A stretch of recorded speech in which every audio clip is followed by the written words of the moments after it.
北敌人南下，饿殍千里，3000老兵死守望州，换来的却是耻辱的议和。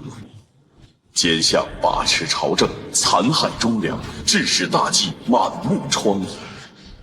为救天下，徐牧与诸多忠良义士联合国姓侯，里应外合，意图来一场清君侧，重定江山。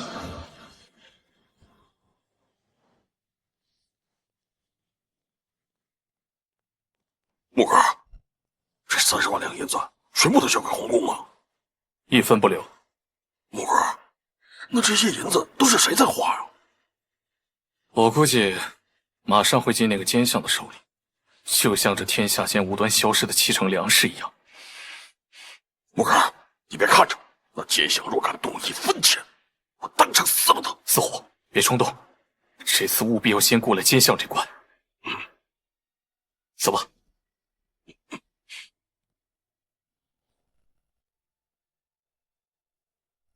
此等自绝许牧，携30万两镇国银入宫。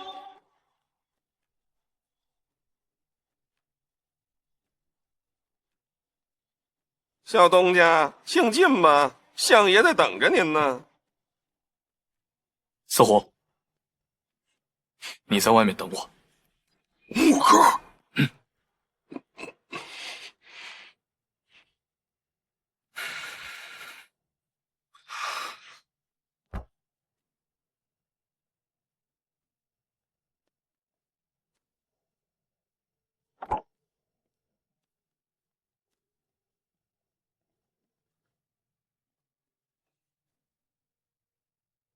四等子爵徐牧拜见萧宰府。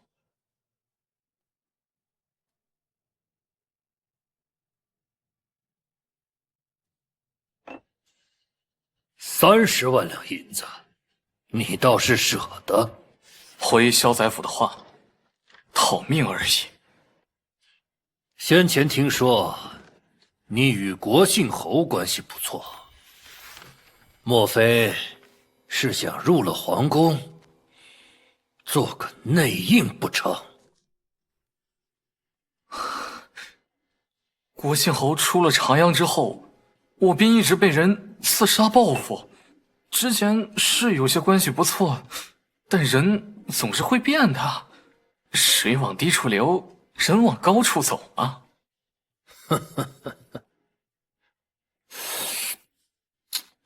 我如何信你啊？这盒子中的东西，相爷烦请过目。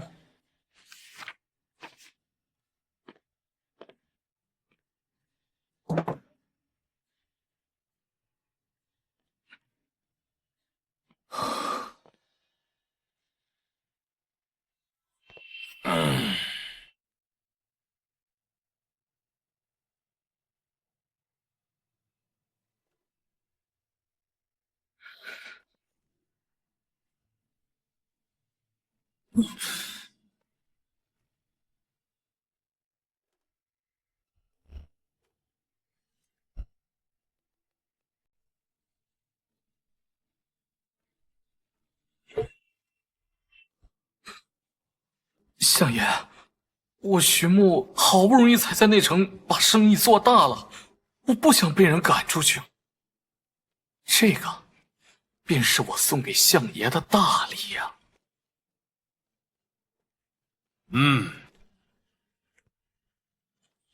汤江4大户那边也出了20万两银子，要讨你的命。不过，你们这些卖酒的，生意倒是不错。收拢的杨夫的军资，把马匹卖了，凑了不少。真舍得？哎，也是了，你不过一酿酒徒。这样吧，明日去殿驿上吃个席吧。多谢相爷恩典。另外，日后酒水的营收，每月本相要5成。相爷，其实庄子最近生意没那么好，要不先暂时……不成，不然你便掉头，滚出长阳。相爷，知晓了。家国天下，或许就是杨将军的夙愿。那日义不容辞的奔赴，我无法忘却。杨将军，我不会让你的血白流，一切看好便是。子爵大人，徐子爵。大人，叫我小东家即可。恭喜小东家入了宰府的法眼。您今夜先在此处休息，明日便能入殿吃席了。多谢。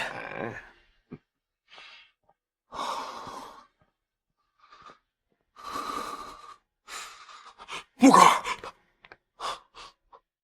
木哥无事吧？没事。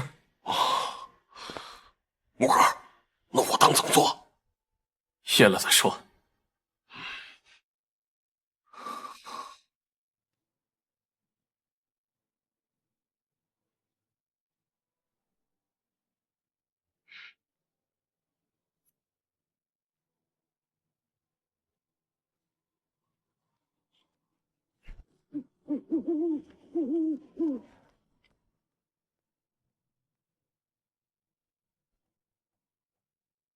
子爵大人，雪落长阳，天冷了，是否加床被子？现出边关。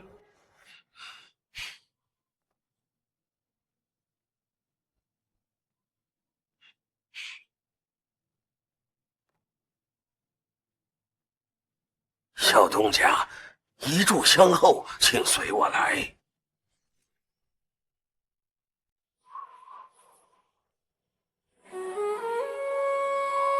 木哥，下雪了。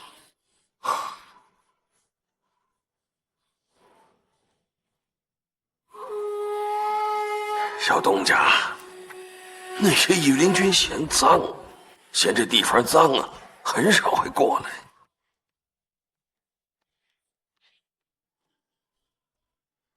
公公，我听小侯爷说，您在沧州置办了住宅子养老，您怎的不去啊？小东家，我父是袁家3代帝王，即便是个阉人，也有了感情，走不得了。骨子上，我大抵也认为自己是皇宫里的一份子。大忌风雨飘摇，不是我这阉人的错，但我胡连春也算是皇宫里的一员。这等时候，我也想做点些什么。可我胡连春打仗的事情我不懂，我连吃对食的老公鹅都打不过，劳碌一生，徒留满身病痛。万幸有愧呀！于国而言，连春无愧。小东家，请往前走，走过这条通道，便会有人等你。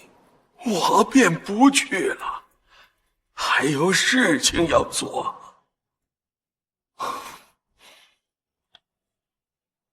多谢公公。请。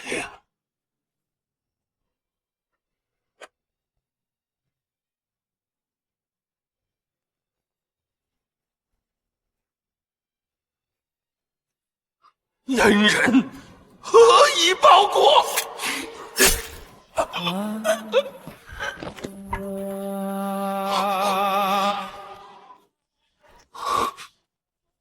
木哥，他自杀了。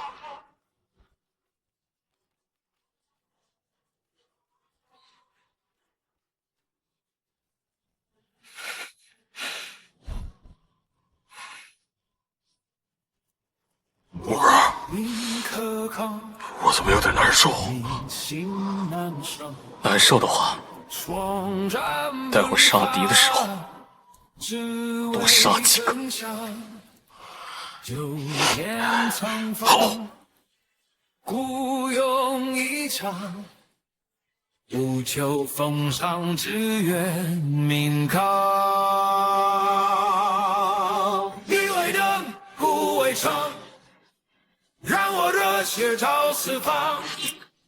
一味灯，一味灯，不为城，守我家。小东家，侯爷让我在此等你。一味灯，不为城。半生孤勇赴过朝。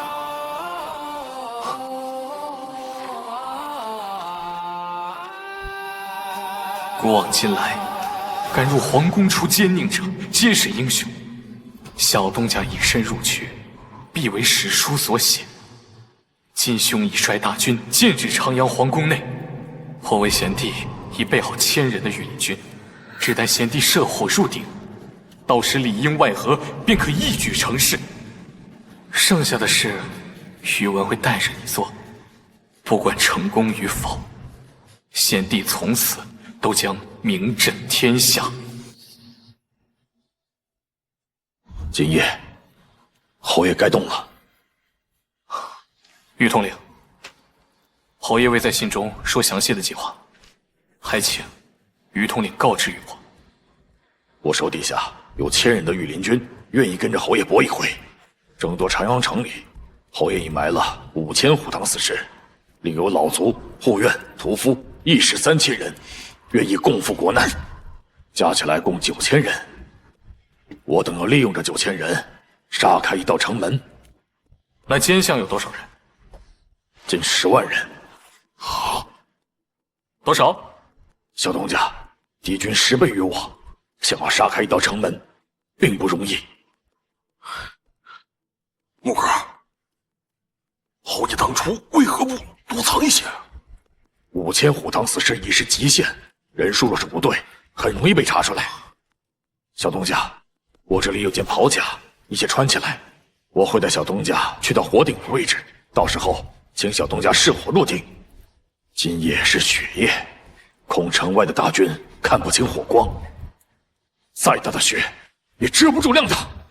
从现在起，小东家便是这9000人的将军，里应外合，帮助城外5万大军定一场江山。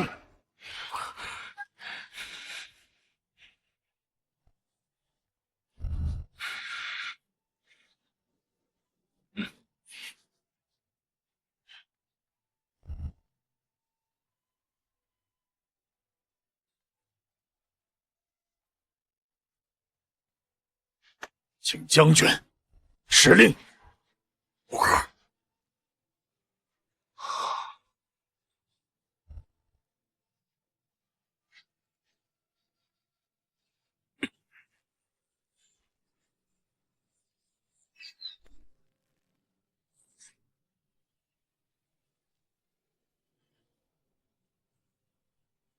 最后的夜晚，那些渴望真理的人以为我们开路，我们将凯旋而归。我知道明天一早就会看见你。那些人正忙着为儿们这一箭射出，定能斩断奸佞，还天下清明。还天下清明！还天下清明！我们别无选择，只有战斗。最后的夜晚，那些渴望真理的人以为我们开路，我们将凯旋而归。一手不退，落子无悔。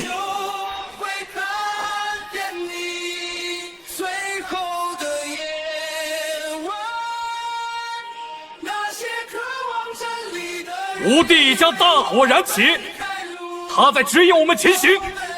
外敌环视，内有奸臣，朝纲不振，就让这大火烧尽这天下无主！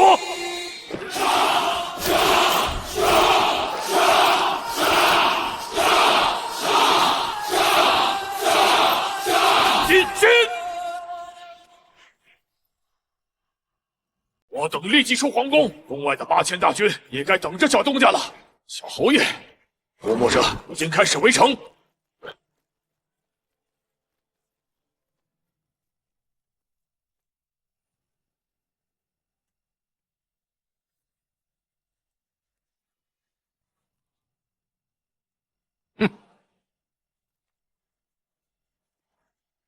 哈哈哈哈哈哈！我便是要问你们，是要往哪里去啊？啊！小东家，这次你做的不对，相爷生气了。哪里来的老泼财？嫌自己死的不够慢吗？小东家，我再与你重新说个名儿，我姓陈，有人叫我陈卢，也有人叫我陈天王。小东家是天王鞭。这群杂碎就交给你了。我去杀了那个领头的。操的！我不管你什么狗鞭、驴鞭、王八鞭，敢动我木哥，问过我了吗？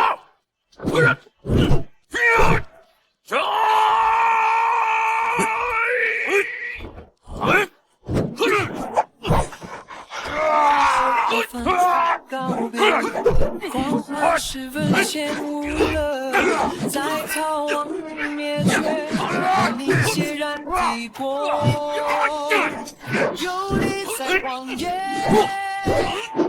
在看着沙，一群望的太多，帝王永于今天，看谁不在你人手沉默，心和在沉睡的我，冲撞随命运加速火，烧尽残火，看谁不在你人手沉默，倒是有些子力气，怪不得段丑这种废物会败在你的手上。不过是有一身傻力气，就是个钝毛。小狐爷！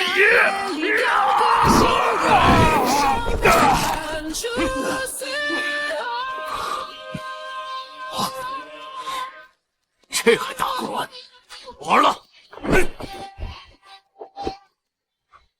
完蛋！也配玩斧子？小东家，领地可不简单，可称万人敌。好一个万人敌！小东家，侯爷围城了。长阳城后，城建强攻，并非良策。将军若要开启城门，最好选取西门。于统领，这皇城门外有多少营兵？最少3000。再慢一些，敌军围拢而来，前后夹攻之下，我们同样也是个死。没有其他办法了，必须杀出去。朝堂奸相，苛政猛于虎，使我五谷不丰，使我六畜不兴，使我妻儿无欢颜，使我老妇满着泪。我等便仗着手中的剑，劈出一个世间太平，随我夺门。杀！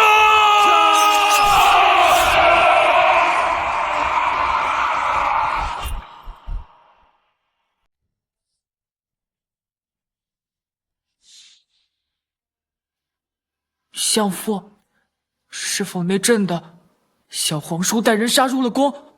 朕听见很多人惨叫。陛下莫怕，定是做了噩梦了。这大计的江山，生来便是陛下的，谁也夺不走。再过几年啊，陛下到了束发之岁，臣下还要帮着陛下挑选一位良妃呢。睡吧，陛下。相夫，不若讲个故事哄朕。臣下愿意效劳。从前啊，有一个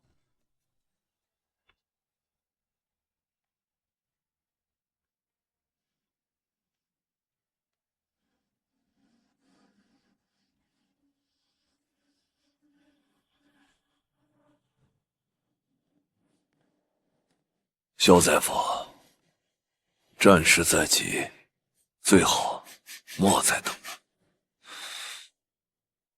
切勿小看了那郭信侯。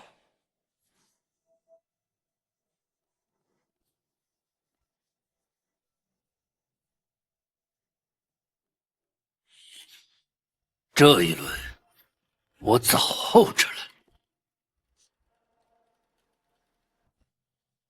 我与郭信侯早些年也算相熟，我时常会问自己啊，这天下间居然有这般完美的人，忠义、文武双全，偏又礼贤下士，不管是贪官、清官、贩夫走卒，都对这位郭信侯爱戴有加。萧大夫，你有些啰嗦了。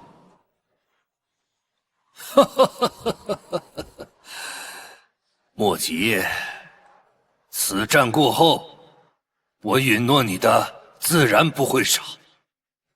慕云州将是关外第4座王州，你可自立为王。也罢，萧宰府不急，那我等着便是。左右城外，郭信侯只有5万大军，攻不进来。我听说城里有他的内应，确有内应，说好听些叫义举，说不好听便叫天字号的傻子了。陈将军有所不知啊，此一仗我真的等了许久，那种感觉好像是小时候做了恶事被吴父发现之后，总是担心迟早有一天会被抽打。郭信侯于我而言是一根罚签，我时常会担心他什么时候会来砍了我这个奸相的头，便像那一年他手持尚方剑斩了123位贪官。陈长清，你当年也跟着郭信侯打过仗，我只问你，你当真不怕吗？萧宰府，你想说什么？我既然来了，又有何惧？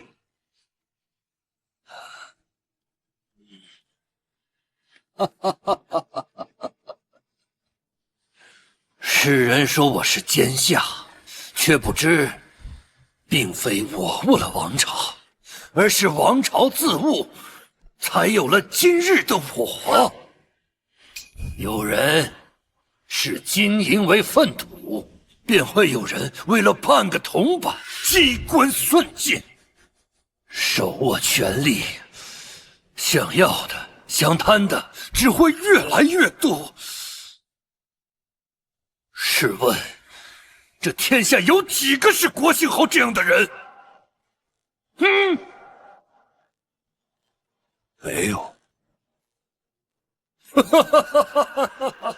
走吧，陈长清，我们去把大计这根罚签彻底拔了吧。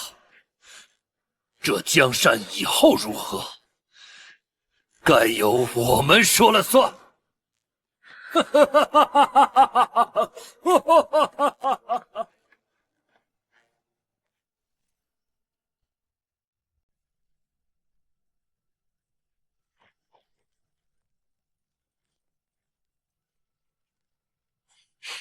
徐将军，西门原本有3万人，那么呢？先前派人去看，也有近3万人，有些不对啊，徐将军。怎么了？长阳3座城门，西门和南门这段偏门，加起来却驻守了6万人，而最大的正东门，只怕守军会更多。按照之前的消息，这狗奸相手里不应该只有9万大军吗？啊！又是那帮营军，这帮驴儿操！小侯爷只有2日的光景，而我自穿越而来，一直活得很仓促。有时我就在想，为何我连一口气都不能喘下？乱世一片黑，我有心去寻光明，但还未掌灯，黑暗就已经遮云蔽日了。若入了朝，事有不解，便再打开一关。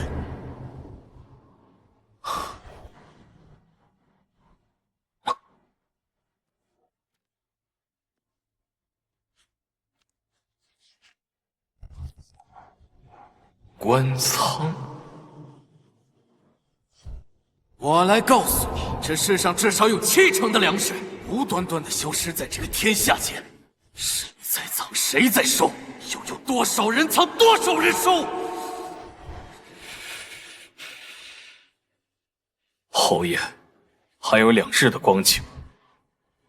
若是侯爷一旦身死，这一轮的清君侧，士气将会崩溃，大败，乃至惨败。我们这一战只能赢，不能输。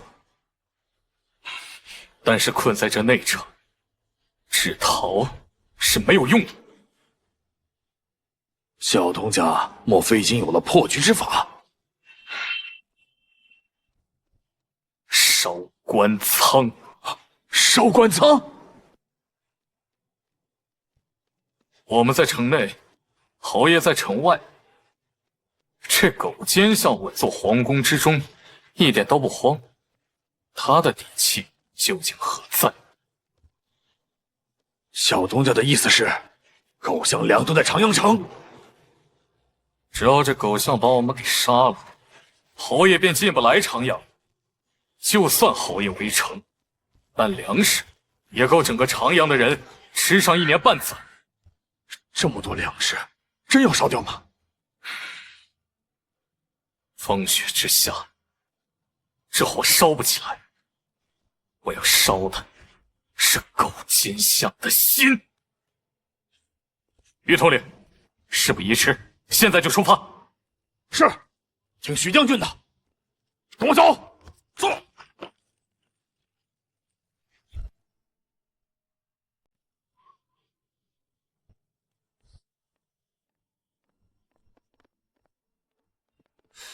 将军，外面的雪太大了，咱们火崩石的威力怕是会减小啊！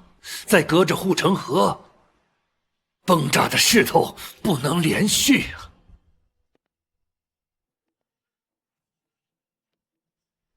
我早就考虑了，长阳是一座坚城，再等1夜，你小婿就会在城里相应了。暮云州探子刚到，陈长庆调虎离山，暗中调集了3万大军，蛰伏在长阳城里。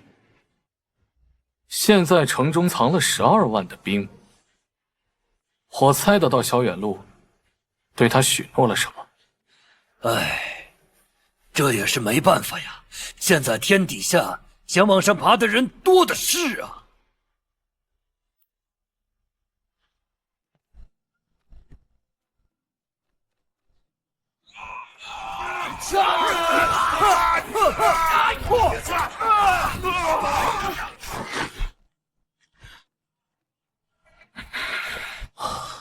木哥，这得有多少粮食？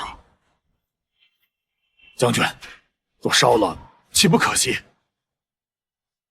并非真的要烧，这般大的雪，估摸着也烧不起来。将军的意思是起浓烟，做火上的势头。不管日后如何，留着这一份粮食，终归是留着一些人的希望。尔等快去寻些柴火，架在这官仓附近。遵将军令。快过来！快过来！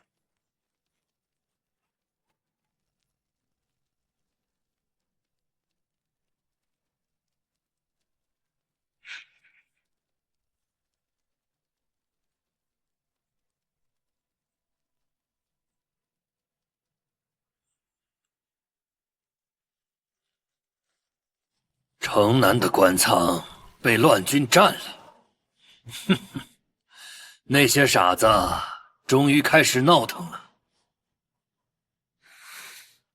杀袁桃要紧，你不懂，若置之不顾，便会有下一个官仓营寨被这些傻子烧了去。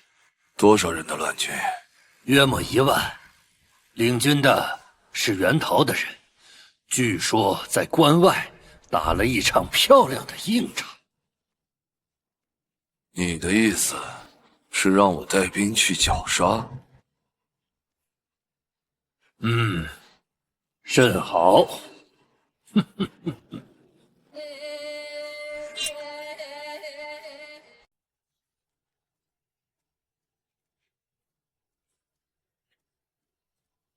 将军，并未着火，是浓烟。有偷袭！有偷袭！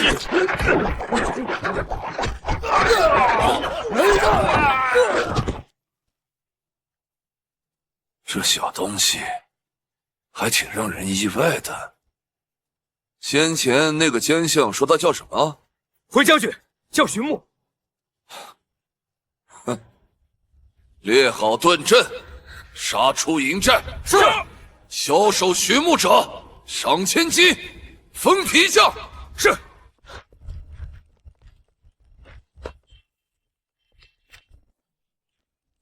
将军，他们都跑了。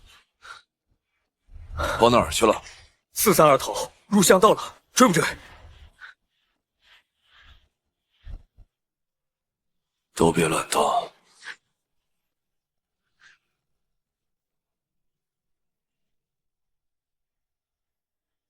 不到半夜的时间，便死了近万的人。相爷若不围剿，事情恐有不及呀。这个小东家不是个简单的人呐。陈长庆呢？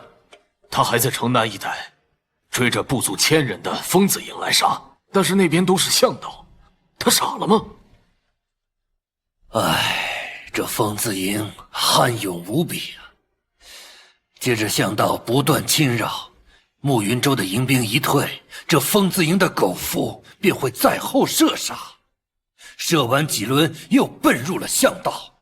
估摸着陈长庆是动怒忍不住了。那小东西是想分散守城的兵力。立即通知所有营军以配合守城为限，不得擅自乱动。是。哼！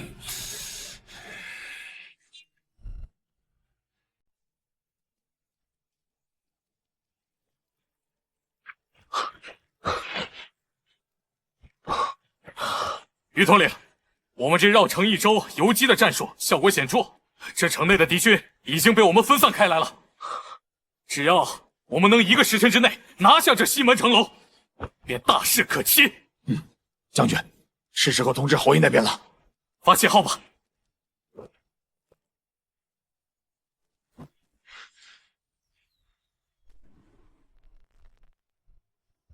国姓侯，信号来了。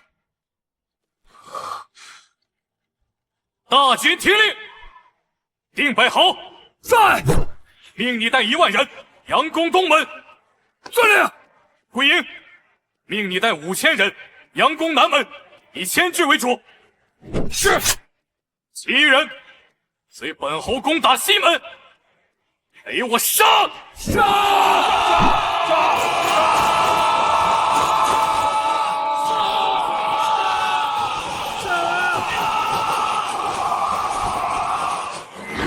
列位同袍，同举手中的剑，莫要忘了我们这一轮是救国的天兵！兄弟们，给我杀！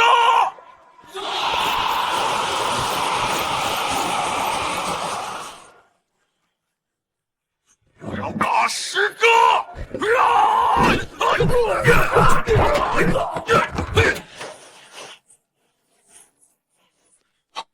大事不好，英军大兵支援了。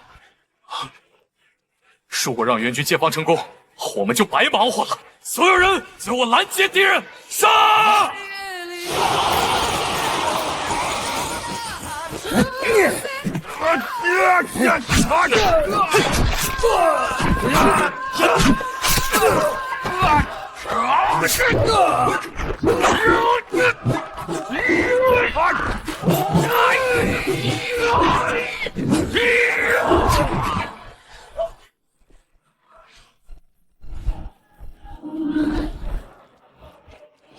赢了！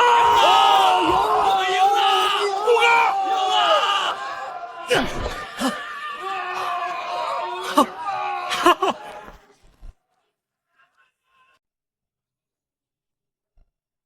什么？不到半个时辰，袁桃就抢了西门？确实。城里的几万营兵呢？都被拖住了。慕云州、陈将军他们的人还在追疯子营。废物！废物！立即通知各个大营，以配合守城为先，守住中门，待各路秦王的援军一到，立即反剿这群逆党。是。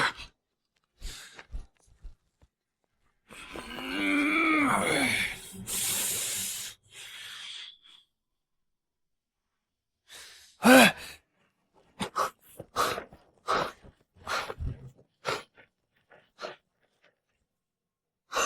小侯爷，托吴帝的福，大军破了西城门，吴帝当是首功。许牧不敢居功，能有此胜，那是靠义士们死战不退。刚才顾英派人来报，不管是东门还是南门，营军都退了。萧远路想守住整个皇宫，以中门为关卡，莫不是有援军？瞒不住你，萧远路的意思，若谁有秦王之功，便能赐州封王，这应该能吸引到不少人。大计很多年没封王了，即便是我，也不过是一个小侯爷。怪不得，看来这2日，我们必须攻破皇城。吴帝，我时日无多了，明天是最后一日。攻打皇宫我有信心，但疲兵不可战，先让大军休整几个时辰，以便再做攻势。拜见侯爷，拜见小东家。于东岭，那慕云州的大将呢？不知为何突然不追了。临走之时，这个人还笑着对我抱了个拳。只可惜前人的疯子营又有一些殉国了。当年陈长庆不过一个小将，跟着我打了几年仗，方才擢升了定边大将。但此人性子有些狡猾，他是借着追剿疯子营来避开战死。不过这不是事情。对了，小海棠已经占了除朝阳城外8座大城，连500里外的老关都占了。他已经反了。好啊，长四郎他为何不来攻占长阳？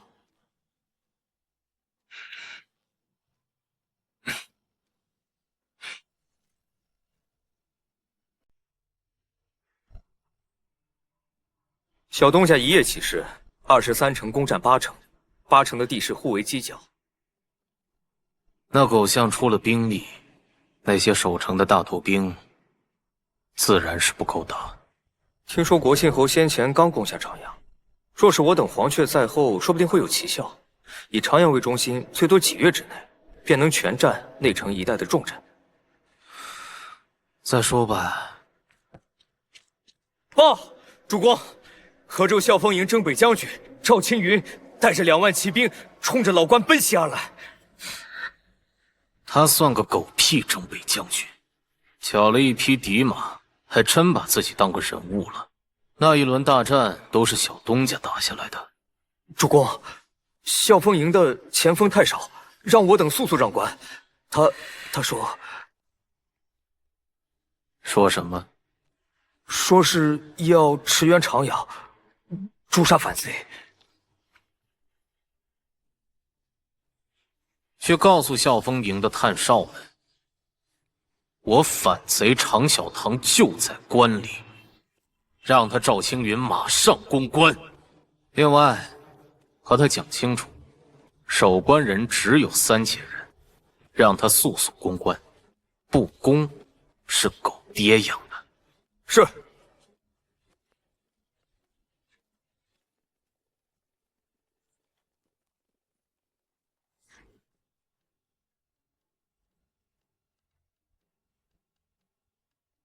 敢问，可是常小状元？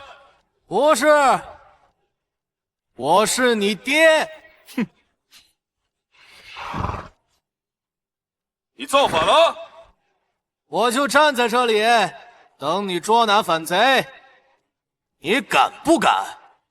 老关里就3000人，够胆就来攻关一下。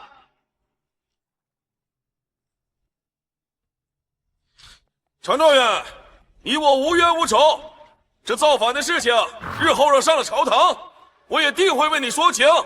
闭嘴吧你，贪功的小野狗！要是没有遇到小东家，你还不知道在哪个狗营里做一个被人吆来喝去的小校尉呢。小野狗，我是征北将军。呸！你也配！李破山要是知道被你这个狗夫抢了将位，指不定连胎都不投了。胎都不投了！住口！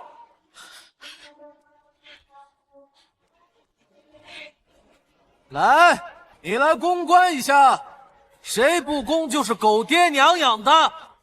就你这个半吊子带军水平，就别学别人学什么奇形之术了，跟着小东家摸了点皮毛，还真把自己当个玩意儿了。要不然这样，老子下场与你单挑，谁输谁死，伤你一只手也成啊！常状元，你日后最好小心一些，莫落到我手上。赶紧滚蛋！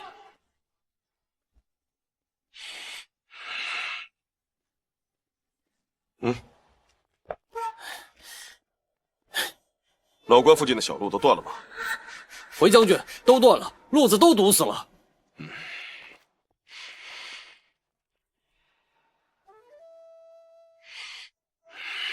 撤！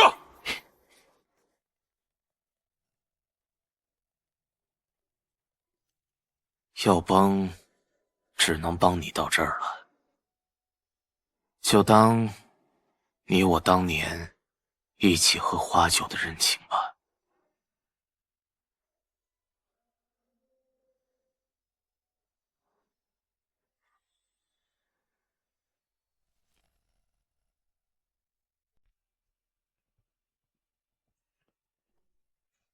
袁老弟，你放心，最多2个时辰便可攻取皇宫。吴弟呢？我那小婿啊，去了城南，将官仓里的粮食分给了贫苦百姓。听说在长阳城外的官道上跪着上万的流民，感激涕零呢。不错，他终归是要干大事的人。是啊，哈哈哈哈哈。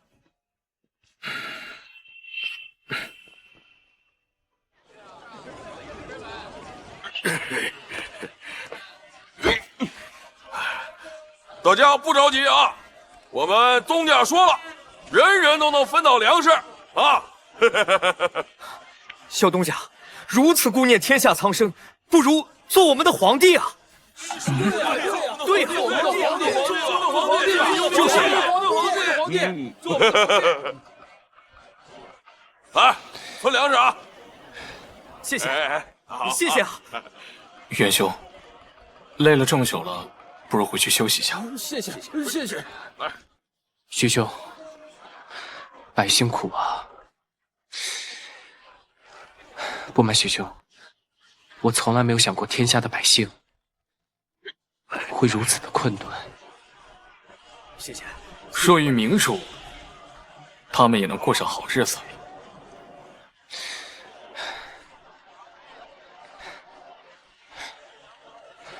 皇叔说，日后一定要好好重用徐兄。我寻思着以后，一定要给徐兄封一个一品大官。元兄说笑，这万千将士尸骨未寒，许母不敢居功。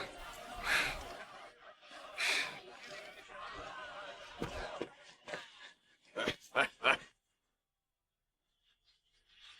徐将军，侯爷有令，大军进攻在即。知道了。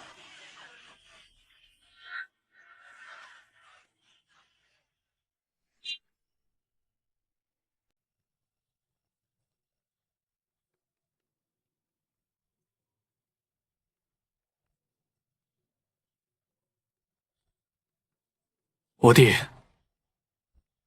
我有一些话想与你说。皇宫并不难攻，今日之后，应当能定江山了。五弟，我并非是在托大，实则是布了案子。想了想，有些话该跟你说了。这一场之后，我不知道我还能不能活着。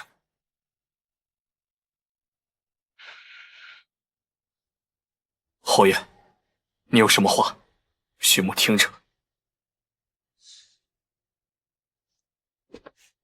老侯爷和我说，袁安护是在掩饰性情，我不知道我该不该信。但我觉着，皇朝能有今日的惨象，和萧远路脱不了干系。我知你不愿入朝，你这次赴死救国，你背后的高人定是想让你取一轮名声，为日后的路打下基础。侯爷，我背后的人，我说，听我说，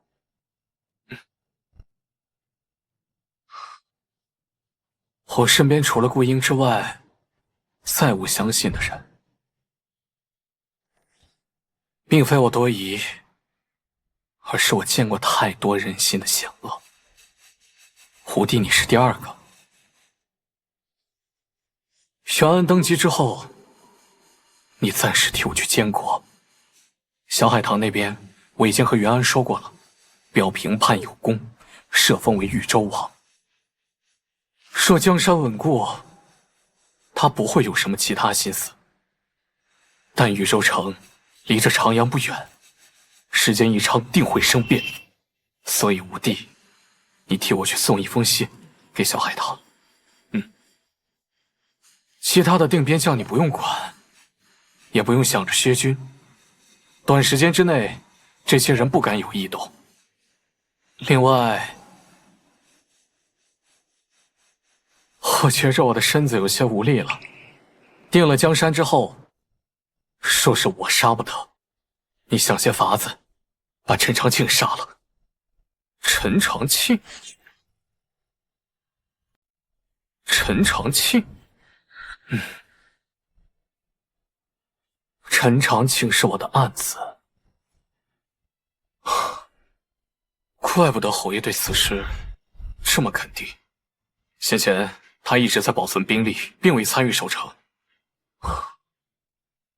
这便是他陈长庆退守皇宫之后，才是他出城的机会。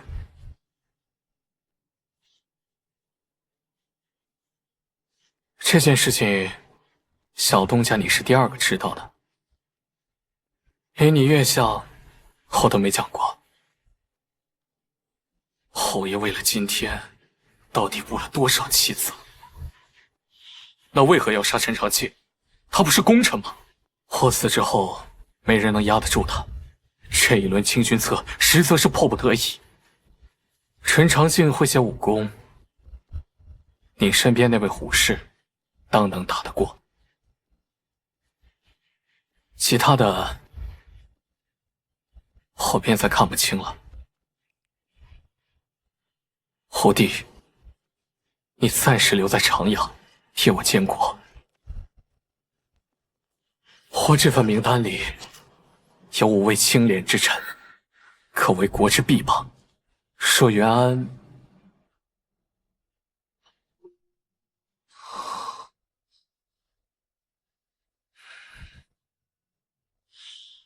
说袁安扶不起，吾弟自行决定。我也不知为何，但终归是想为大计留下些什么。要是时间再早一些，国体未崩，我便能想办法拉你入朝堂，做我大计的肱骨之臣，当如侯爷所愿。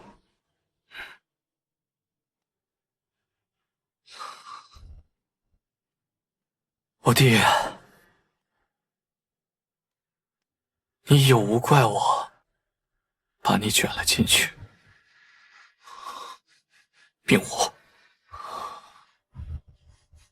你未来的路或许很精彩，若阎王肯通融，我定不愿意投胎。我还想看着你一步步成长的模样。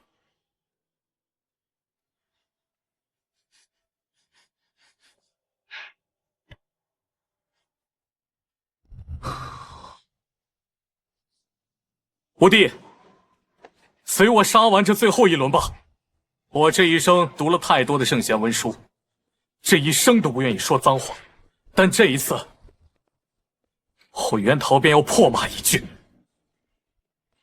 驴儿操的奸相，洗干净脖子，等着被砍烂脑袋吧！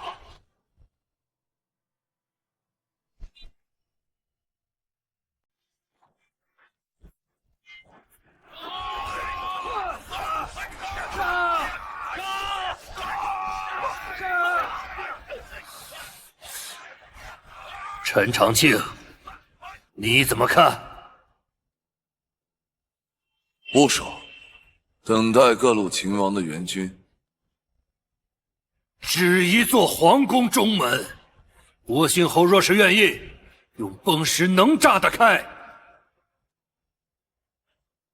萧宰府说笑，这皇宫里可有7万多的大军，还有你的4000御林军以及2、3千的江湖人。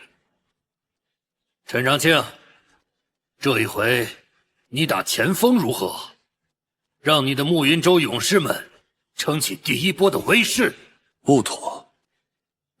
早在入长阳的时候，我便说过了，你不可调动我的大军，全权由我调遣。本相可是没机会了。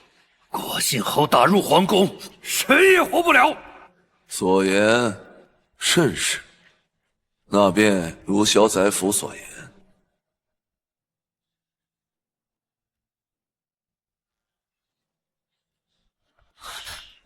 相父，那位明灵子小皇叔已经带人杀上皇宫了，这贼子必然想要谋朝篡位。陛下，臣下已经布好大军，这一次平叛当无问题。相父说的可是真的？自然是。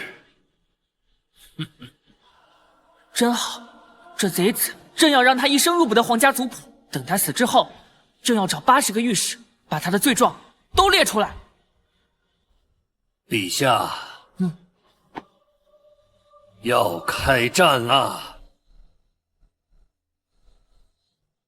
大计兴武18年，这是值得铭记的一刻。袁桃率领的救国军发起了清君侧。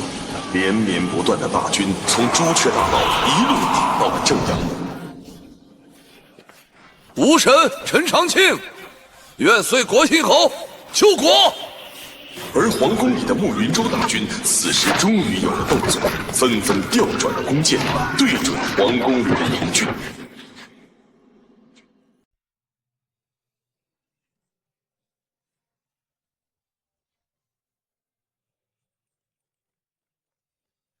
小侯爷，你何时策反了陈长庆啊？一直是我的案子。阿卓生的军功都是我带着打出来的，但没告诉老侯爷，是怕人心险恶。哦，那小侯爷是信不过陈长庆了？信不过，就算没有陈长庆，我也会想别的办法把皇宫打下来。我等一定要定江山了！皇叔，请让我去救国杀敌。袁安呐，袁安，你有些太过于表现了。莫非你真如李如成所言的那样吗？你且看着就行。小东家，你配合陈长庆打入金銮殿。我说是我杀不得，你想些法子把陈长庆杀了。虎弟，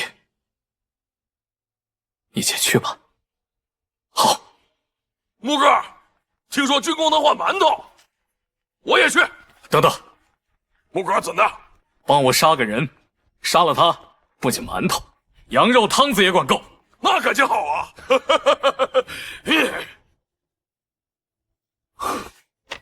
侯爷，我们去了。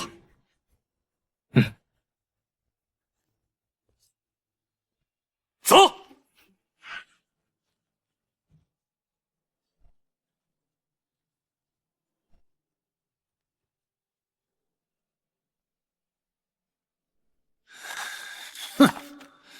陈长庆入长阳，本相还琢磨了许久。他这样的崽子，便和赵青云一样，贪功贪权。一个王侯之位，足够他来卖命了。相爷，听说他先前是跟着国信侯打仗的，我们自然知晓，但又如何？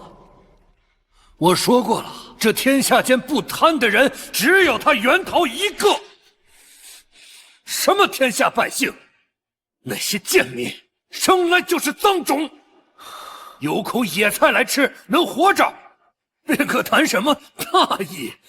丞相，他们已经打到金銮殿外了，我们……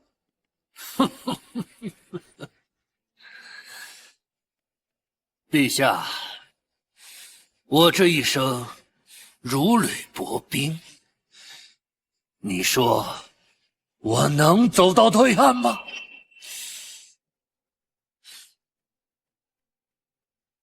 朕跟着相父走，相父便是朕的忠臣。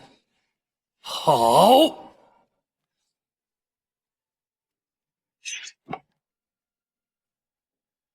陛下，跟着臣下走。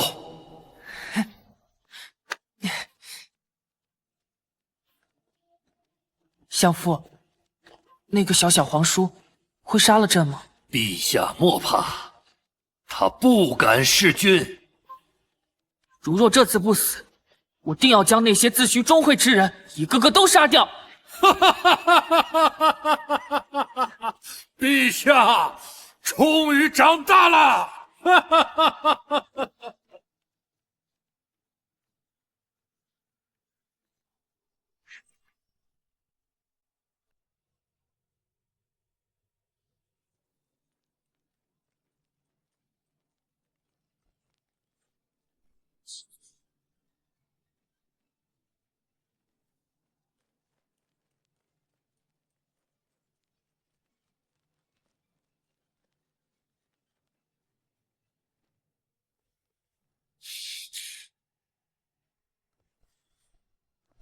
老友，你我许久不见了。无需见礼，你我不是友人。你贼！你这谋权篡位的大恶贼！陛下，你可知这几年大冀的百姓过得如何？哼，自然是国安民富，偏偏是你这个逆贼，妄图谋朝篡位。说是普通的富家子，有着天真的心性，便也得过。但生在皇室，你罔顾的可是社稷江山，乱党趁机而入，使大冀山河崩塌。相父，他们在说什么？他们在骗你。对，他们都在骗朕，只有相父是最大的忠臣。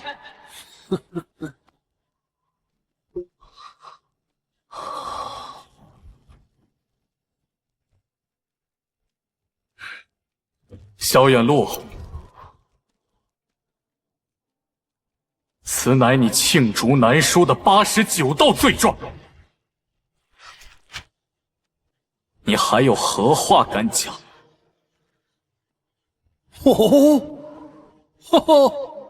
看来是有备而来呀！小侯爷，你我争了许多年了，你监国不力呀。袁路已经让我养废了，他现在暴躁易怒，未到束发之岁，便亲手杀了20余个太监，怪不得你那年不肯议和交岁贡，偏偏要带着大军入长阳，满朝文武都拦不住你呀！说满朝五谷和袁桃，便是大冀最后的风骨，从未后悔。老狗，该闭上你的狗嘴了，莫惹我一时生气，打碎你满嘴狗牙！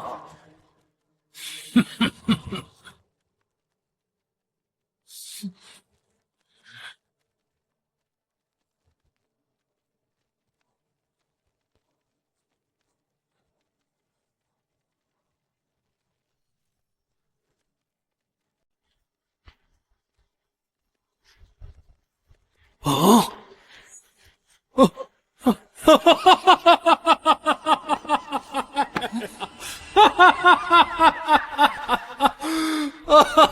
郭姓侯啊，郭姓侯，你自诩忠义无双，却依旧有自己的私欲。大冀的列祖列宗，枉死的123位亡灵，你们都来看看，陛下还在呢。这位敢穿龙甲的，莫非是先帝不成？正是。病老鬼，你也活不得了。你想掌控右殿，奈何我捷足先登。你去了，你生气了。陛下，请过来。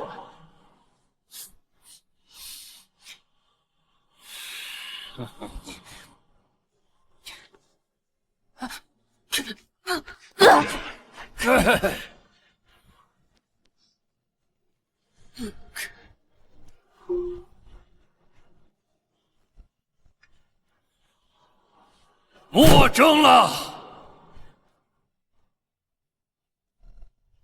我先前便为了毒，他既认我做父，便要齐齐整整的父子2人一同上路。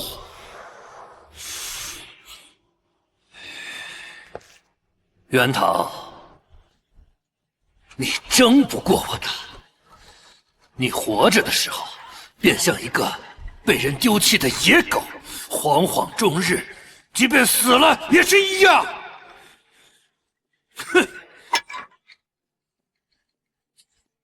我便问，谁记得你？大冀的千万百姓，谁记得你？城内外的生死牌碑，等你一死，便会被百姓立即凿掉。你顶多会出现在史官的录册寥寥数笔，大计奸相，罪不可恕。族人深以为耻，将你从族谱除名，无坟上祭拜，也无亲人提及，顶多是几条野狗忍着臭气将你果腹罢了原逃。去请吴地过来，鸣锣整个长阳。天明时斩奸相。哈哈哈哈哈哈！哈哈哈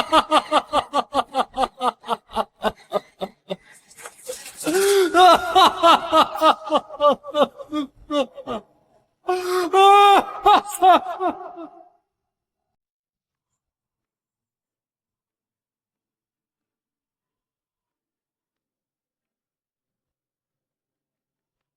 木哥，没寻着那个叫陈长庆的呀？我听说他带人去那些老奸党的府邸抄家去了。哦，先办正事。啥正事儿？斩奸相。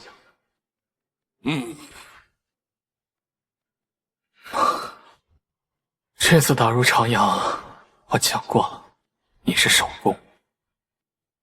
想了想，这斩奸相的事情，让你来做。谢侯爷。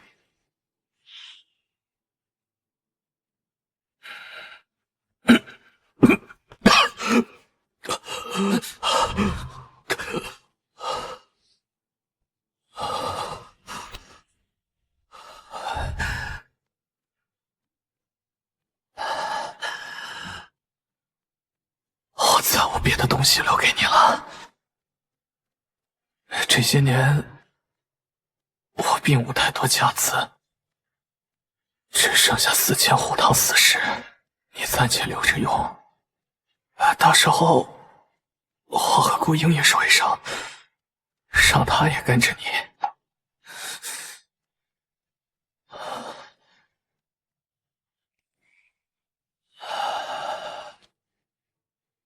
这一路打入金銮殿，又耗去了些体力，终归是不能亲自杀死陈长庆了。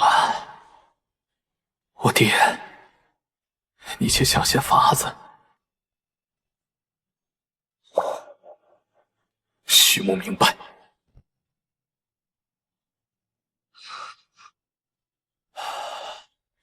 五弟去换一身新的衣裳吧，我替你监斩。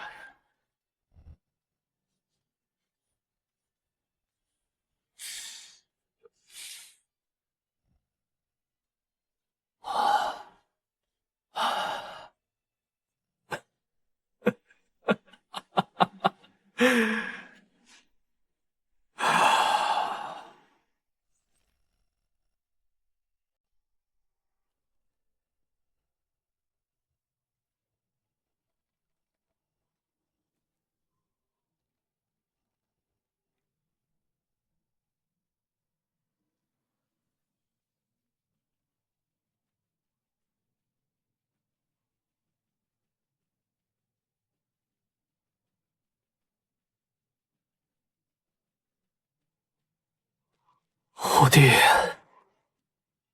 你且去吧。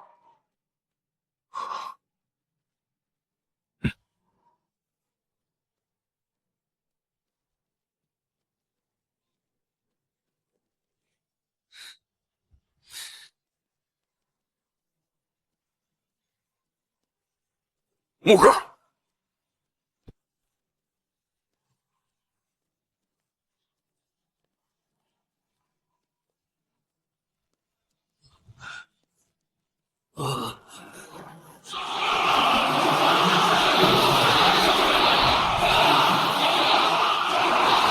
郭信侯，何必如此羞辱于我？当真是成王败寇吗？我堂堂大计，一品宰辅，今日却要死在一个小小布衣、破落棍夫手上，简直是滑天下之大罪！他杀得了我吗？他杀不了我。萧远洛，祸乱朝纲，勾结奸佞，陷害忠良，陷百姓于水深火热。我徐墨虽是一介布衣，但头顶天，脚踏地，亦有杀贼之心。今日我便还大计，一个朗朗乾坤，还天下百姓一个世间太平。我为何杀不得？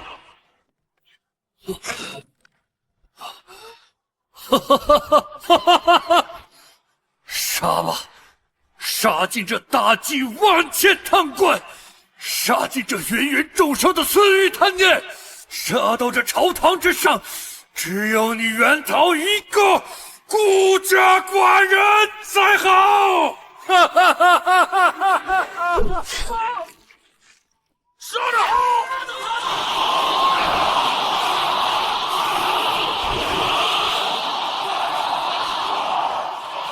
斩得好！侯爷，穆幸不辱命。小红书，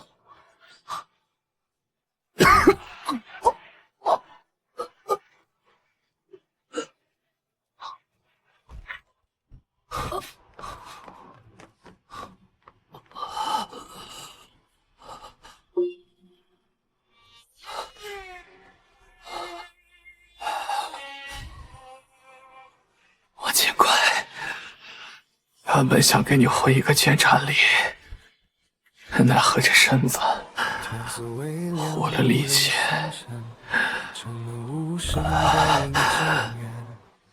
天黑了，顾英，你怎么还不掌灯啊？我要和小东家秉烛夜谈。侯爷，至刚见到黄昏，并未天黑。此去无归，不必回头。这人间总要有人先走。此去无归，不必回头。你走之后，人间才敢抬头。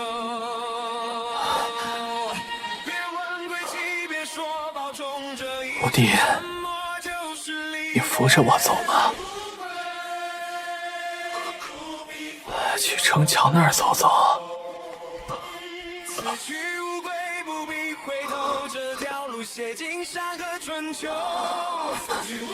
侯爷，下台阶了。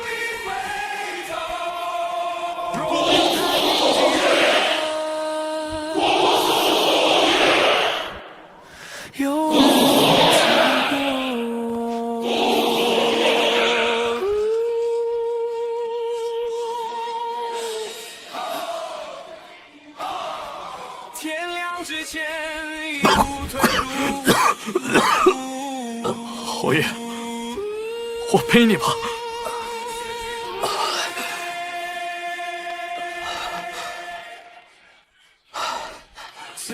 那再好不过。走。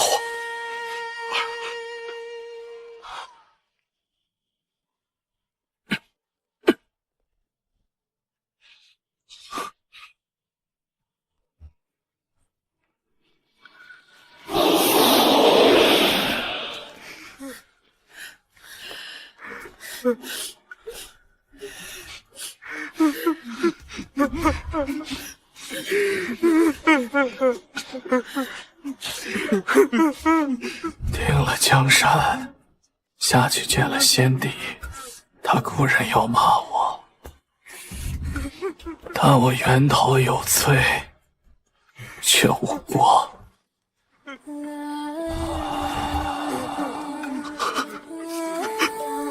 是在救皇室，我是在救国。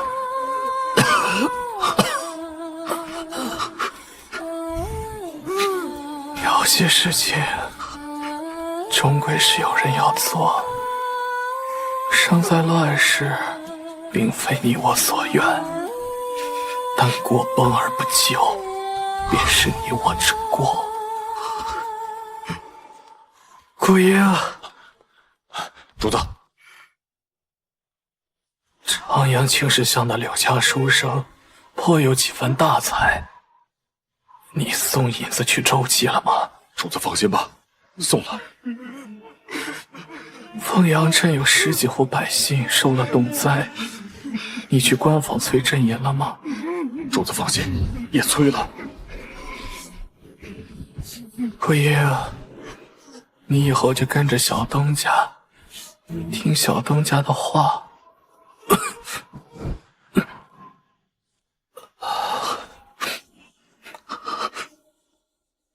我弟呀，顾英虽然是个忙脾气，但终归是个忠义之人。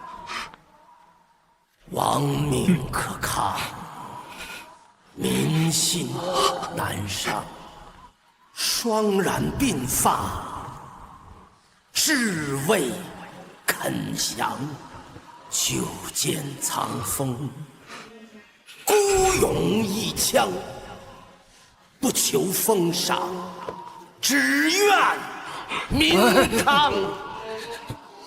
熹妃登，古围城，燃我热血照四方。熹妃登，古围城，守我家邦盼清光。熹妃登，古围城，半生孤勇负国殇。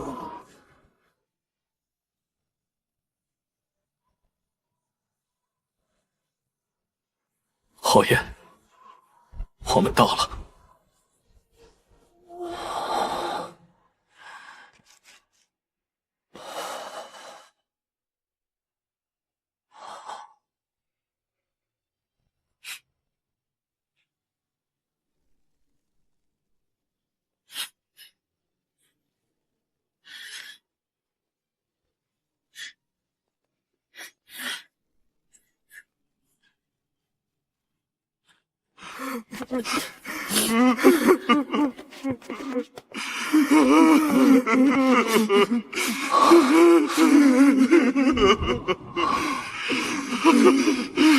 我弟，我听到了哭声，百姓在做什么？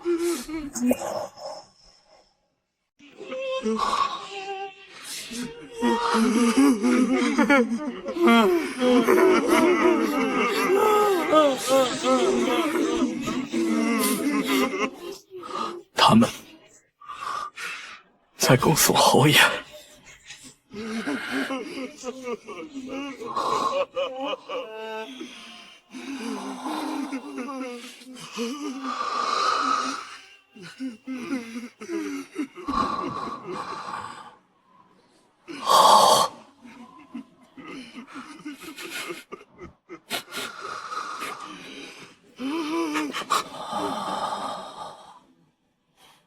日后有了新地，无了奸相，尔等的生活定然过得比以前好。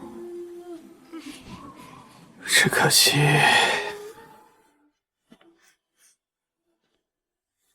我等不到登基那一天了。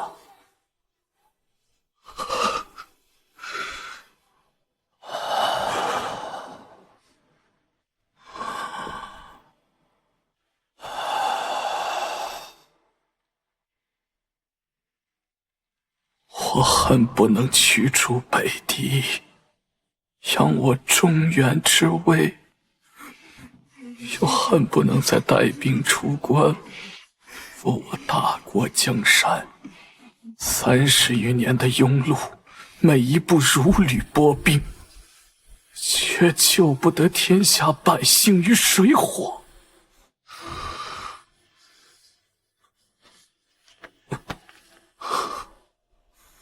弟，这些事情我未完成，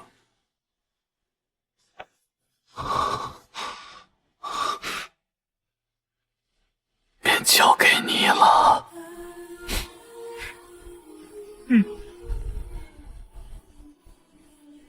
姐姐，正道虽是沧桑，但终究是问心无愧。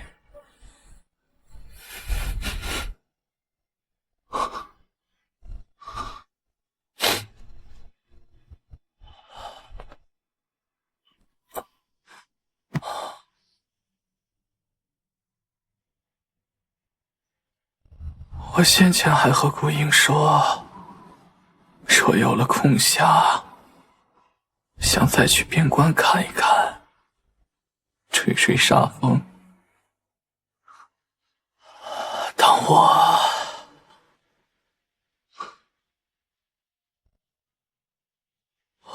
死时累了，风烟卷，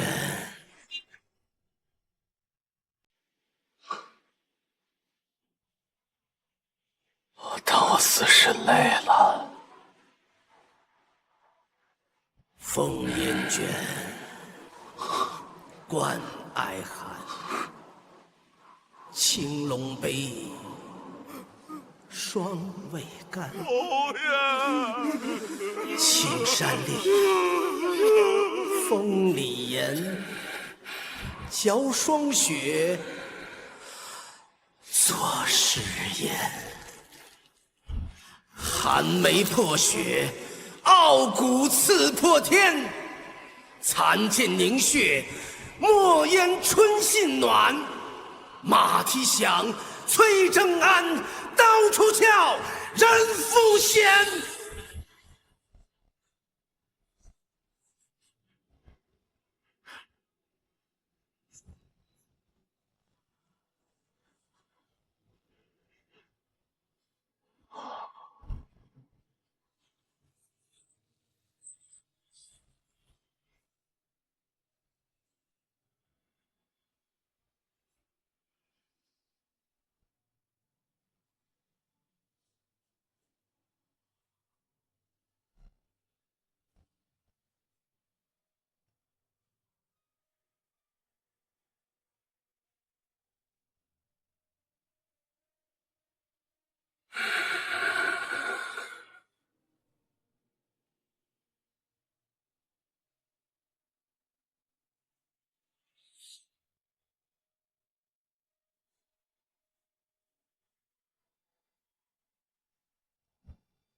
恭送侯爷。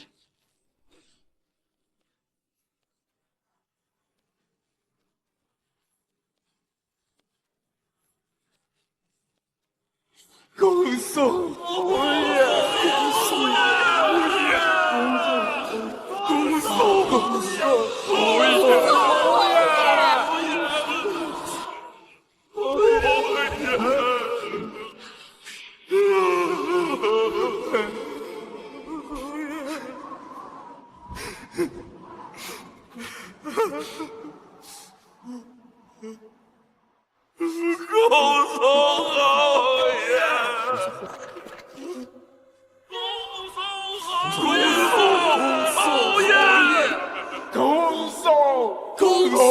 爷。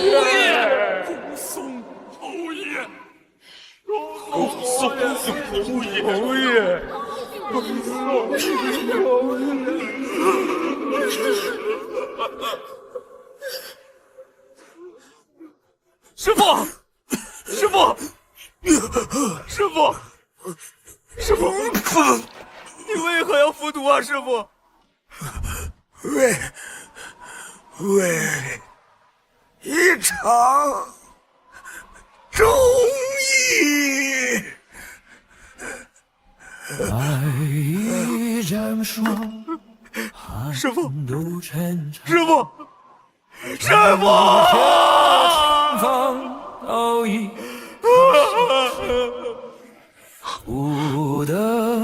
主子，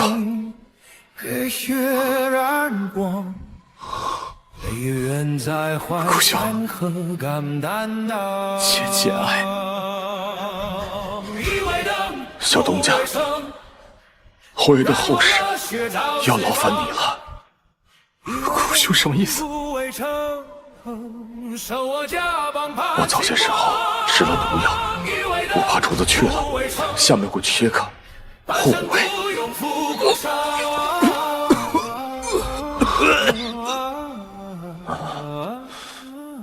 我去陪主子。小东家放心，虎堂的人我下了死令，不得寻主。劳烦小东家将我葬在主子的身边，堆个小坟山即可。我想守着主子。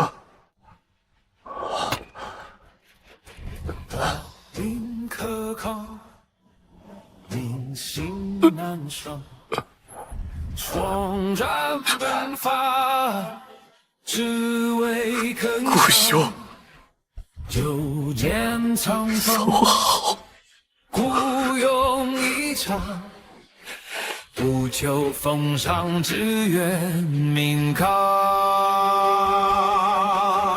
一为灯，不为城，让我热血照四方。一为灯，不为城，守我家邦盼清光。一为灯，不为城，半生孤勇赴国场。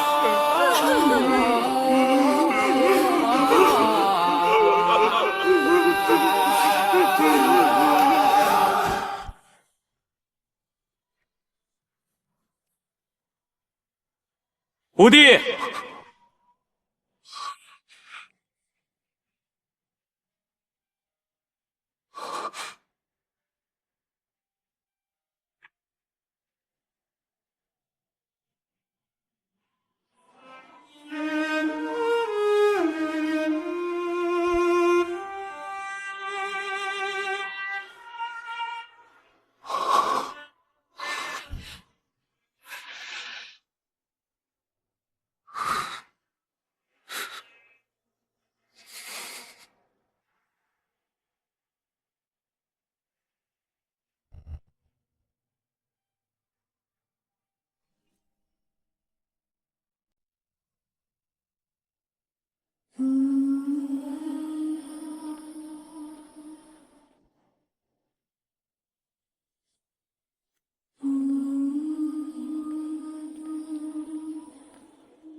哎，小侯爷一死啊，长阳局势便要动荡起来。留在长阳，你日后可要多加小心呐。只可惜呀，留在内城的2万定北营，统一编成了救国军，用作镇守长阳，否则还能替你撑一撑场子。切记，小侯爷留给你的4000虎堂死士，务必要牢牢地抓在自己手里。加上给你的8000虎符，也该有10000人多的大军了。不管以后如何，手里有自己的军队，终归是件好事情。岳佐，侯爷留有遗命，让我诛杀陈长庆。陈长庆，此人确实该杀。我听说他这2日趁着时局动乱，斩杀了不少奸党，继而抄家，收拢了不少钱财。这样的人，袁安是压不住的。整个大计，除了小侯爷，没人能压得住他。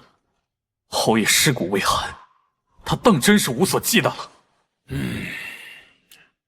你以后定然会有自己的路，但我希望你明白，现在的内城无异于是崩乱之地啊。接下来你要做什么？杀陈长庆。不愧是调乱的小东家，小心一些，切莫打草惊蛇，惊了他的3万大军。若是逃回暮云州，事情会很棘手的。我知晓。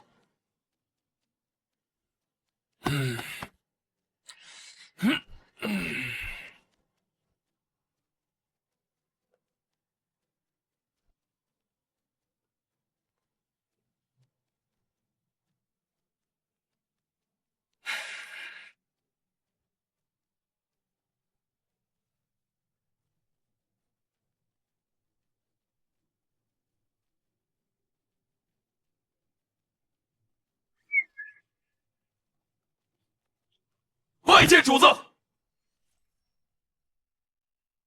进了年关，除了气氛热络一些，似是什么都没有变，唯有地上残留的血色梅花以及城墙上的斑驳刀痕，才证明了偌大的长阳巨城刚经历一场血战的洗礼，也隐约间证明了有一位小侯爷曾来过人间，用谋略与忠义扶起了整个大计摇摇欲坠的江山。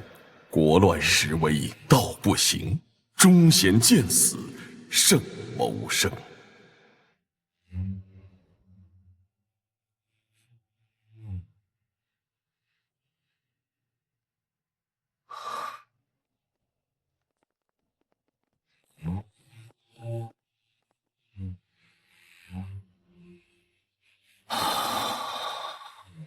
按照主子的意思，把殉国的将士都好生安葬了，就在城外南边的坟山上。还未知道你的名字。主子，我叫曹洪，先前一直跟着侯爷，现在掌管4000虎堂。陈长庆如何？陈长庆，莫非是猜到了什么？这些日出入皇宫，都会带着数千铁骑。听说那位双边的陈天王也投靠了他。主子若是愿意，今夜虎堂便行斩头令。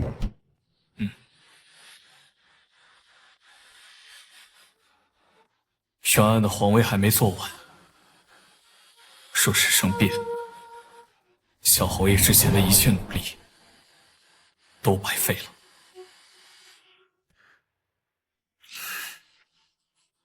你先盯着他，一切等我回长阳再说。还有一事，贾先生那边询问主子是否需要他入长阳。暂时不需。现在局势未稳，他们在外面反而更安全。木哥，这些人都生了好胆，不怕死的。先前就看见了，之前打长阳的时候都是第一个冲。真是自然。司虎，随我去一趟渝州。那卖米的怎么了？要当王啊？木哥，那我见着他喊他卖米啊，还是渝州王啊？随你怎么喊。卖米的，卖米的好。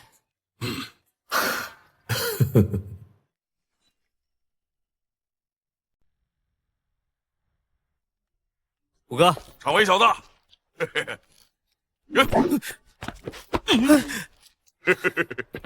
想我了。小东家，许久不见，想念很啊。常护卫，再见你已是一方营帅了。我家少爷说，我虽然笨了些，但现在缺人手，这些事情交给我来做。小东家，我听说小侯爷死了，小老鹰也殉了主。我拢共才和他打了3场架，还没分出胜负。我还想请他喝酒来着。得空的时候去坟山上敬碗水酒也是无妨的。小东家，不是，这新皇帝没封你做个大官，怎么也得做个宰辅吧？哼，还是叫我小东家吧。小东家，我带你去见我家少爷。嗯，请。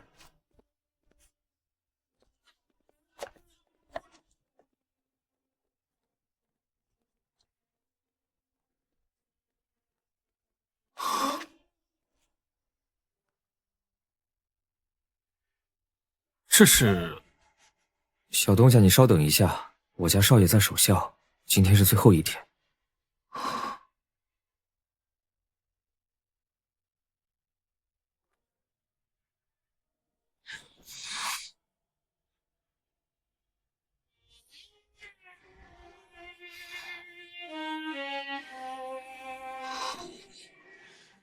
常少爷，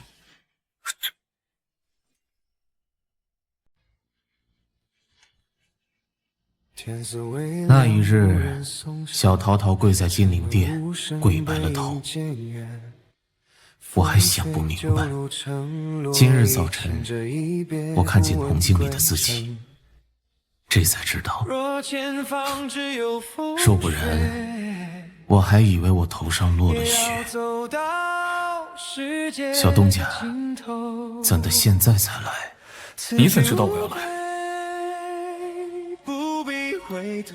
小桃桃的信，这你也知道？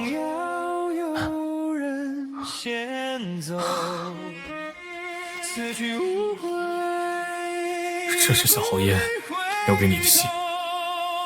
你走之后，山河才有人守。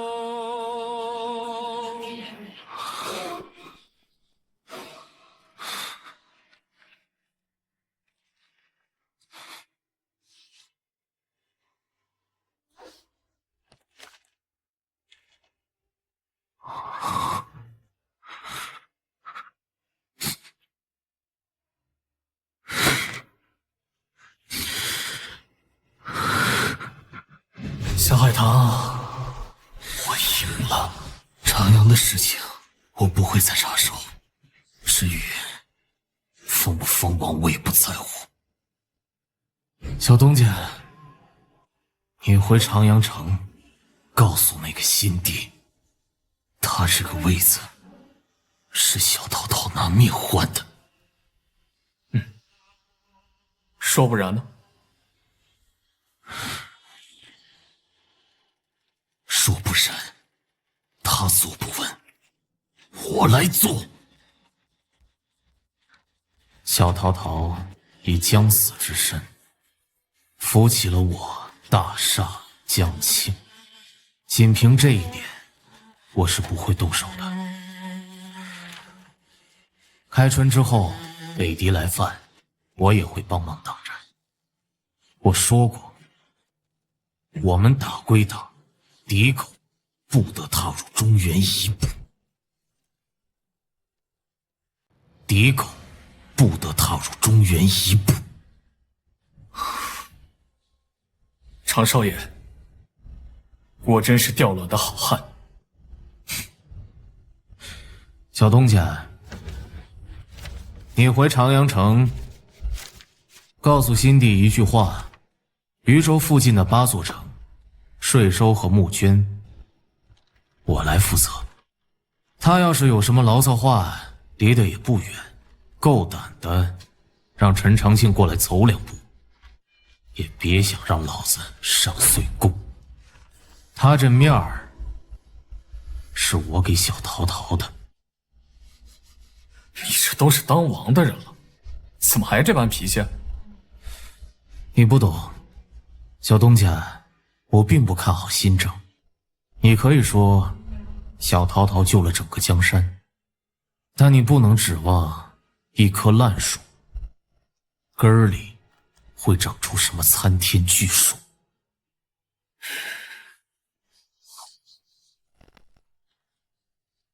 可能吧。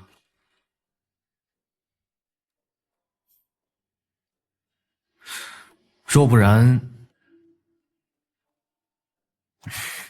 算了，你帮他却不帮我。小桃桃救的是天下，救的是百姓，无任何私欲。我知道，我和他并不一样。这一次，你倒是说对了。别不提这一嘴了。我便问你，那位新帝许你什么官职？不至。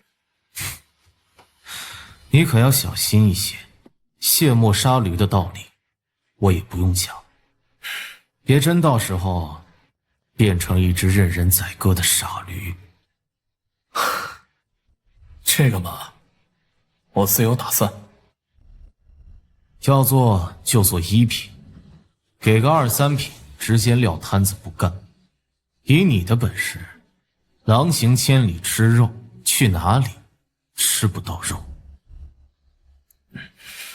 对了，还有件事，前些日子赵青云带了2万骑兵到了老关，我没让他过关。赵青云，正是。我估摸着他知道了长阳城的事情，多少有些想法，还有其他几个定边将，多多少少有些异心，只等一个契机，天下就要大乱了。如今，这赵青云在河州城是抵御北敌的第1关，我担心，若是他日皇权旁落，恐怕不仅是割据那么简单，可能还会天下大乱。小东家，如有一日我俩打个仗，你可要让着点我。上你条命，你要不要？老子手底下5、6万大军，打得你开花，信不信？来嘛！没意思，我还是那句话，如若这个新帝坐不稳这个皇位，那我便来做。小东家，你休要拦我。若是有一日我要做什么，你也不要拦我，否则我真的会跟你打一架。小东家，你知道吗？我等你这句话等了好久了。笑也守了，头发也为他熬白了。小东家，长阳城我就不去了，你替我敬小桃桃2碗酒。这是我自己酿的梅子酒，仅1坛，他喜欢的。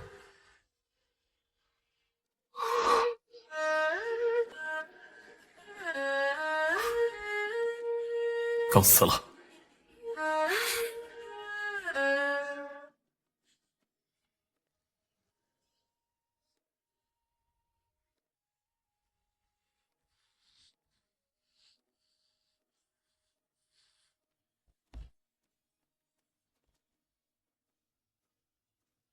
山河万里无缘君，此生难见相似人。小桃桃，你他娘的！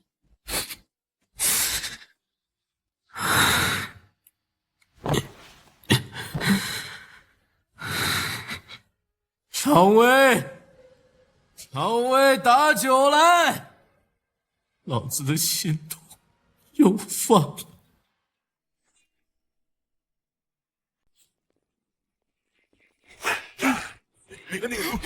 这么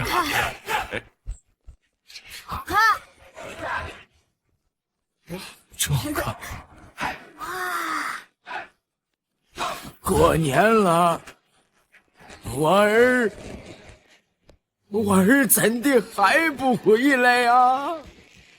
老先生，你儿他在扶江山，如果扶得稳了，他自会回来。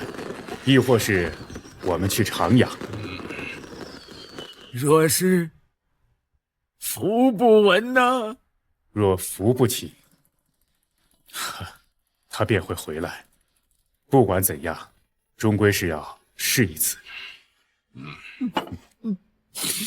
文龙先生，徐郎他……小嫂子莫慌，无论主公的未来如何，我们的庄子是他最大的倚仗。这段时间是我们发展的最好时机，我们就躲在这里，越是无人知道，我们就越能帮到主公。跟东家酿一辈子的酒啊，也不错。不过我这个人忙碌惯了，这突然一下闲下来，嘿嘿，还真不适应啊。我们主公没那么简单的，他给小婉姑娘留了兵书，他交代我让你帮助小婉姑娘学习如何掌兵。别忘了，他可是定远侯的后人。主公说了，你带的那兵，你自己可以给他们取一营号，你想好叫什么了吗？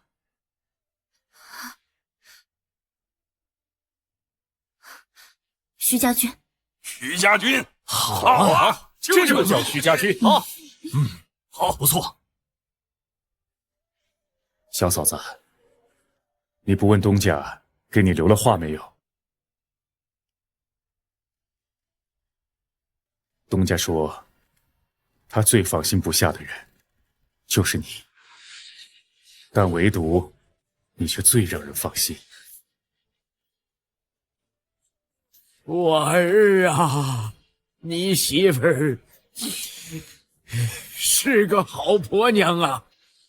我没你打理庄子，这庄子里一半人都会饿死。是啊，若是没有采薇姑娘，我们3个老酒鬼别说喝酒了，马尿都喝不上。没错，东家不在庄子，你就是我们的主心骨，大家说是不是？对。如今庄子里的人越来越多，养活这么多人不容易。陈善帮着我管账，周尊、周洛帮忙酿酒，吕凤、陆劳早早的就把澄城、长阳、渭城3个地方的销路跑好了。如今庄子能有现在，全靠各位的帮衬。如今徐郎在朝堂之上，我们能做的就是把庄子管理好，等着东家回来。好了，今夜是除夕，各位应该高高兴兴的。我去给大家包饺子。好。喝酒，来，晚上，来，这里喝酒。老东西，晚上，干了，来。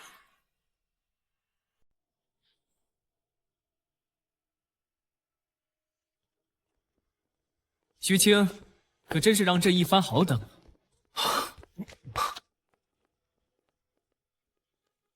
陛下，臣何德何能？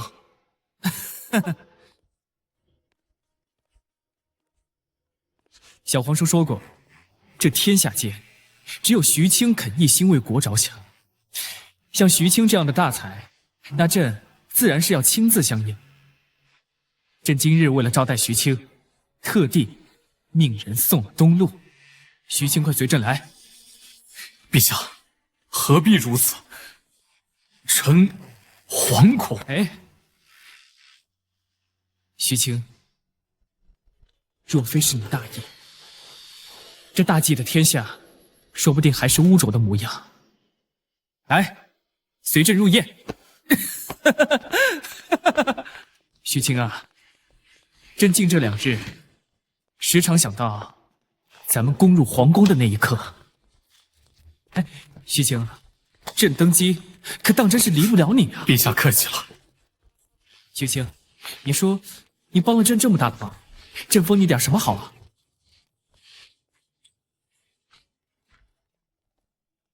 徐将军，请坐吧。狗东西，这右手可是宰相的位置，你也配坐？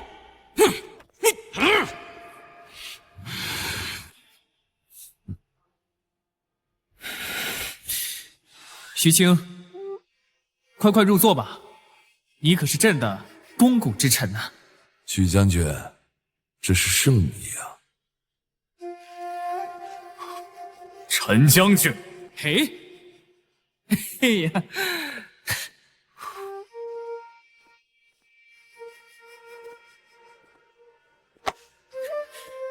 便跟朕坐在一起。来，走吧。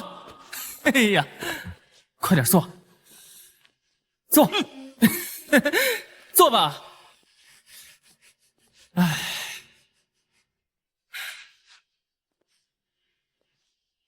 五哥，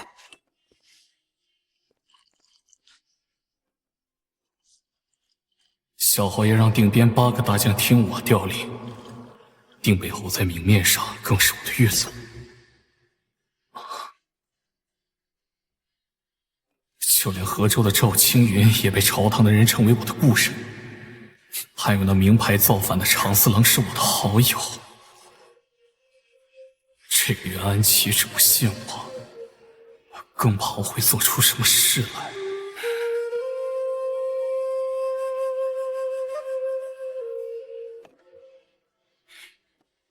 徐青啊，今日是岁晏，朕孤家寡人的，你可不要笑话朕啊！陛下说笑了。来，诸位爱卿请用膳。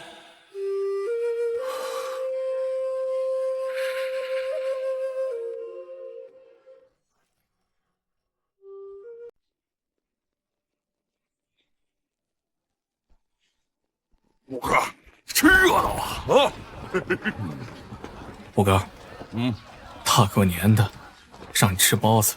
哎，木哥，那岁宴上的东西不如咱这包子好吃。但比起包子，我更想吃嫂子的烤鱼，还有莲嫂的蒸糕。哎，木哥，若不然咱回去看一眼，看一眼就回来。不行，朝堂上的眼线很多，我们不能把祸水引过去，一定要顾好庄子。是。哎，东家，陈先生，啊，这是夫人特意让我带来的烤鱼，虎哥。哎呀，好啊，想啥来啥。对了，东家，文龙先生说他在他处等你。有尾巴吗？先前有几个盯梢狗，已经让我拔了。走吧。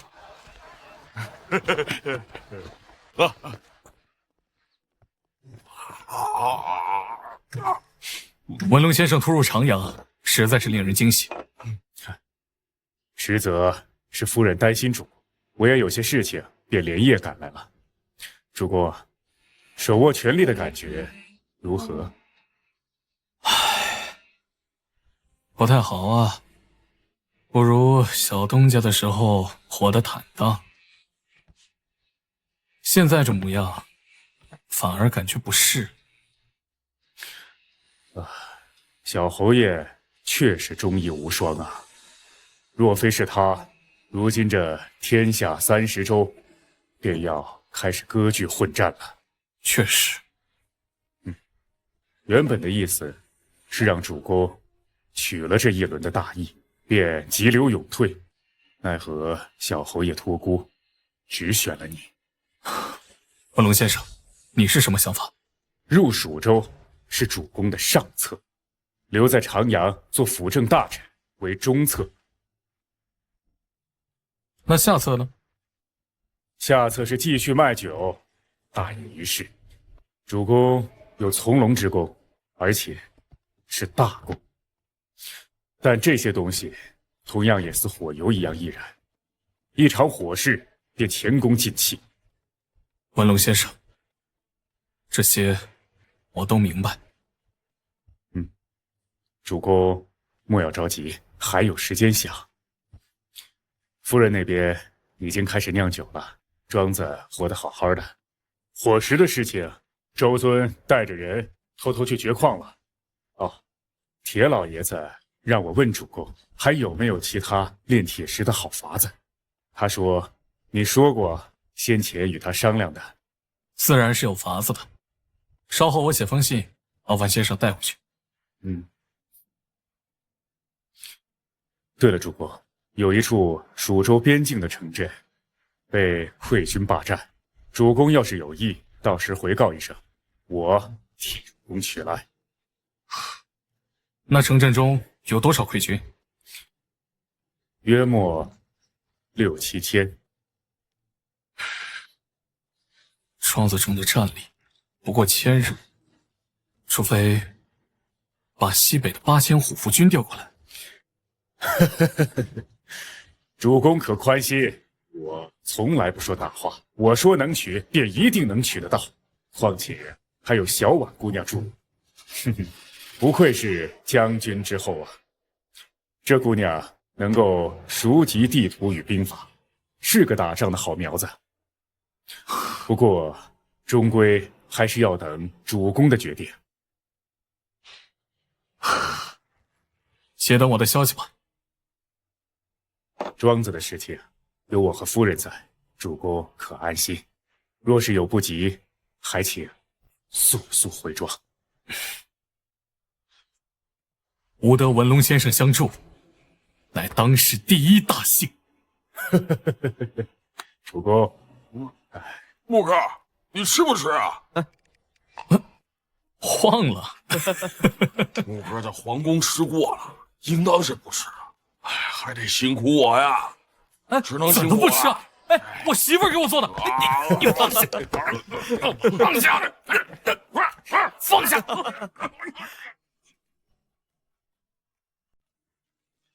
吾王万岁万岁万万岁！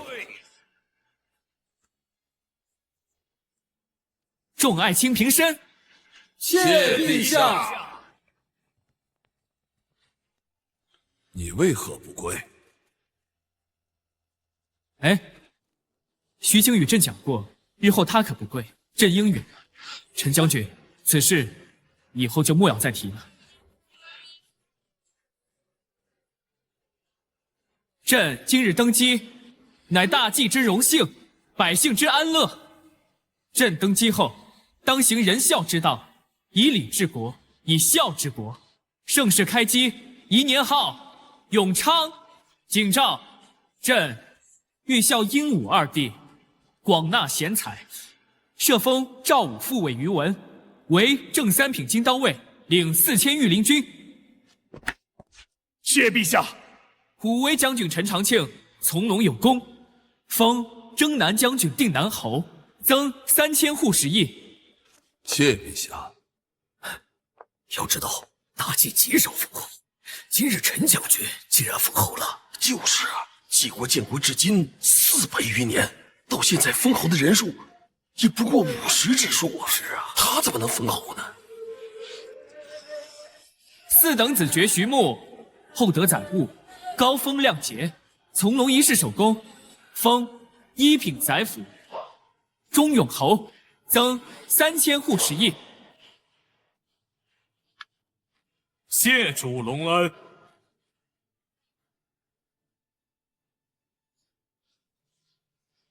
徐将军该改名了，叫徐宰辅。我便说了，徐宰辅是破长阳的首功，陛下定然要厚恩的。我等以后便跟着徐宰辅，匡扶江山社稷。好说。徐宰辅，忠永侯。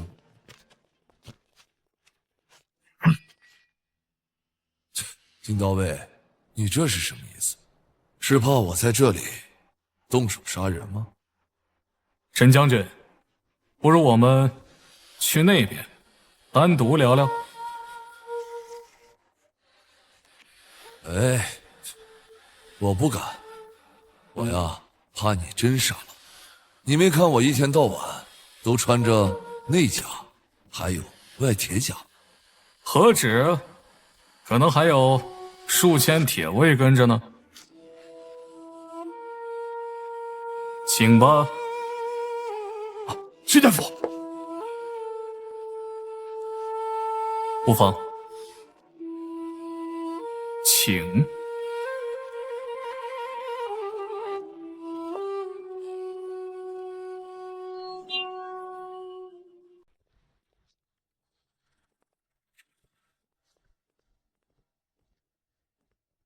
我敢猜，徐宰府在这附近埋伏了几百死士。哦，对了，还有一只老虎。不过，我的人也不差。你想说什么？我想应该是侯爷给你留了话，不然我们无冤无仇，你为何一直盯着我？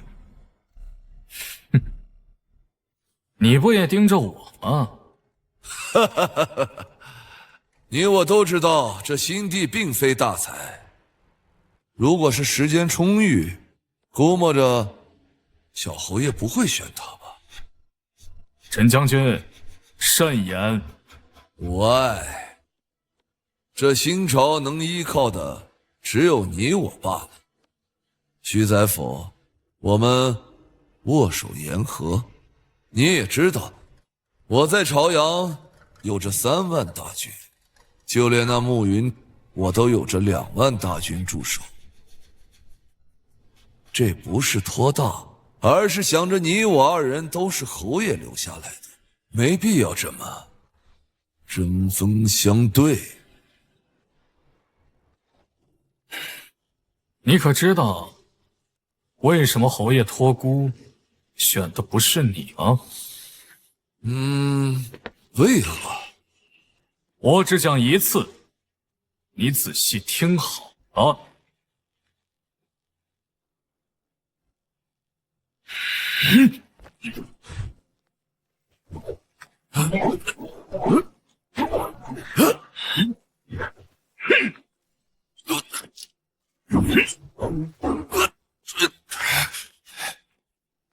徐牧，你怎敢！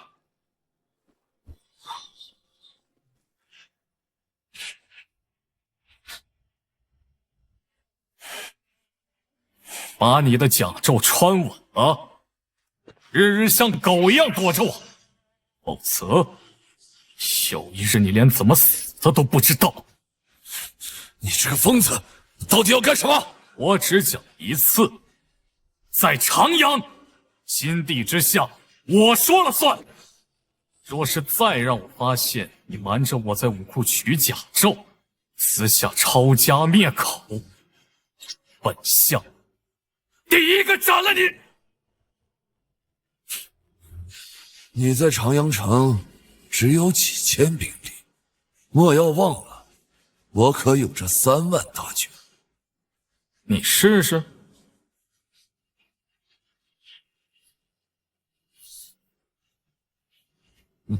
好，从今以后在长阳城里，你我2人之间必死一个。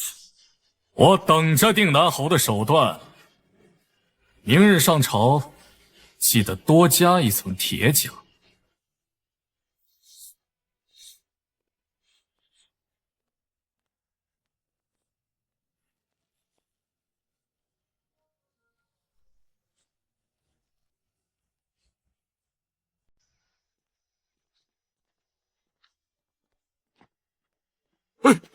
木哥，刚才怎的？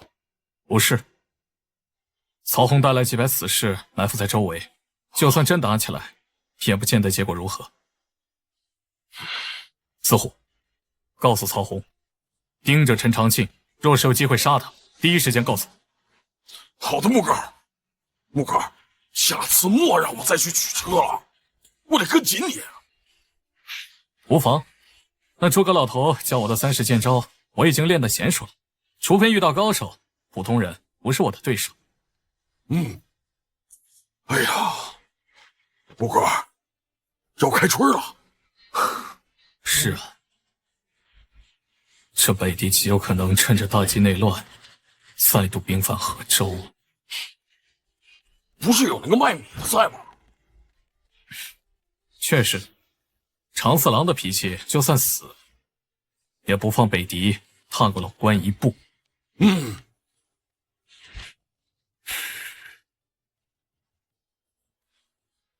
一品宰辅钟永侯，心地终归不算太傻，知道拉拢小东家了。陈长庆也封侯了，约莫是个平衡之术，有些稚嫩，他怕是留不住小东家的，又担心小东家功高盖主。但他不知道的是，陈长庆可不是个简单的人。听说今日黄昏之时，小东家立威了，抽剑朝着陈长庆就砍。很正常，他不想整个大纪王朝再走之前的老路子。他真的是在救国，这样整个长阳城都知道他是个什么样的人。那主公，我等该如何呢？我说过了，我现在不想打，尤其是和小东家打。还有，开了春，狄狗那边有动，狄狗扣关，赵青云那边会怎么样？会不会像去年一样死守城隘，用民夫填城壕？主公，你说赵青云有没有可能投敌？赵青云这个人，我实在是猜不透。你说他是贼子吧？去年一战，他吊着卵殉死一战。你说他吊着卵吧？他为了军功，可是什么都愿意做的贼子。唉，看不透他。小东家这么聪明的人，也被他蒙过去了。做人做狗，一念之间罢了。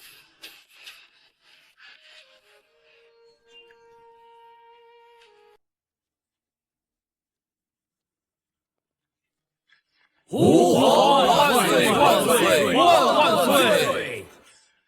众爱卿，快快平身！谢陛下。有本奏来，无本退朝。陛下，内城之外，溃军占据郡县，万千百姓流离失所，流入城内。臣建议，以朝廷的名义，收流民为佃农，分发2季之粮，做秋收前的果腹，陛下还能收获一番名望。陛下，臣附议。万千百姓，这可有着10几万的百姓啊！如若每户都分发2季之粮，朝廷也担不起。这粮食都给了百姓，那军队吃什么？再者说了，陛下正准备厉兵秣马，粮食嘛，就留着招募士卒为先。我说让流民充军，一举两得。本侯打了10几年的仗，从未听说过流民有习武的本事。想想那些溃军就知道，一群乌合之众，压根儿就不经打。徐青，此事你觉得呢？陛下，臣认为杨御史所言大善，大计内忧外患，正需收拢人心。虽然北狄蠢蠢欲动，但是先安内，再御敌。在意吧？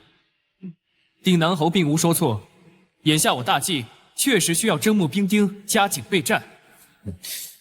退朝吧。恭送陛下。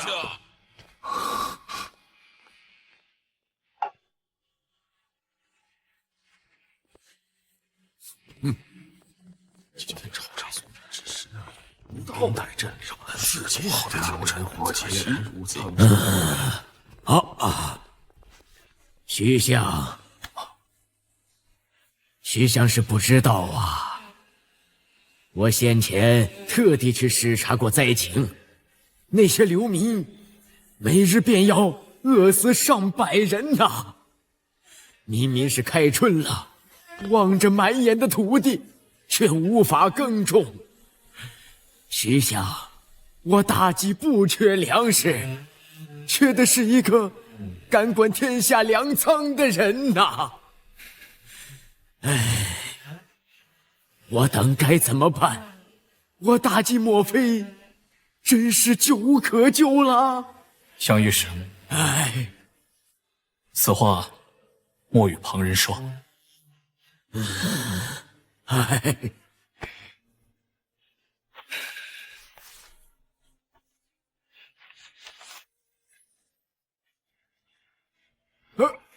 这里应当有千两，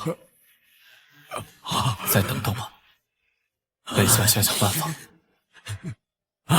老臣替天下百姓谢谢徐相了。相御史，保重。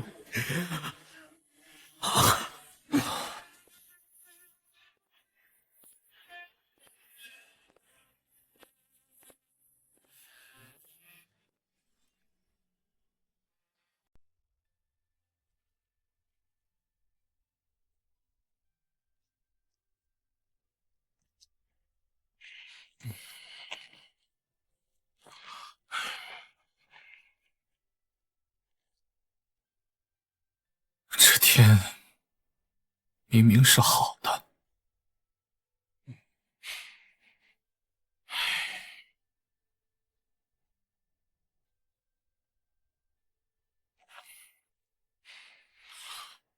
我瞧着木哥过得有些不快活了。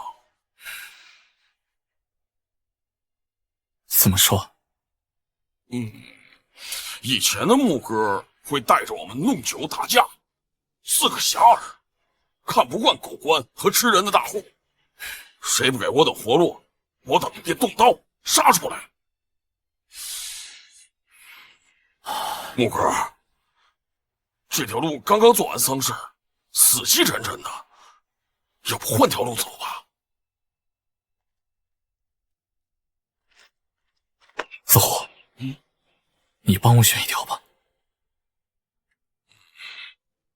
自然是无人敢走的路最舒服自在，也是木哥的性格。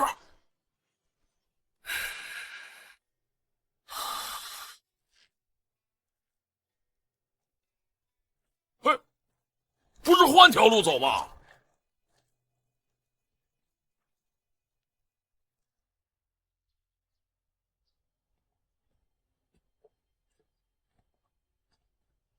常少爷怎么有空来长阳了？有大事，敌国派了使臣，河州的赵青云让了路，眼下到了老关。敌人派了使臣，估摸着是想进内城耀武扬威一番，然后多讨些碎币。莫不是被你杀了？300人只剩15个，你怎么不干脆都杀了？有一个人喊了几声腾格里，然后对我说：“征北将军李破山在他们手里。”应当是诓你的吧？雍城一战，当时凶多吉少了。我宁可少杀几个敌狗，也要抱着一丝希望。回头发现是假的，大不了再活剐了便是。常少爷，此次入长阳可是为了入宫？我想问问龙椅上的那位，问清楚了，心里有个底儿。问什么？打不打敌狗？再上岁贡，老子就不干了。还有李将军的事，我需要去兵部调阅一些卷宗，查看一番。我陪你一起去。难得徐宰辅作陪，等你去了渝州，我请你喝花酒。哼，陈长庆如何？老样子，正跟我较劲呢。手握重兵，他倒是以为自己有了一些底气。你这个步步为营的性子，能不能改一改？不能改，这是保命的法子。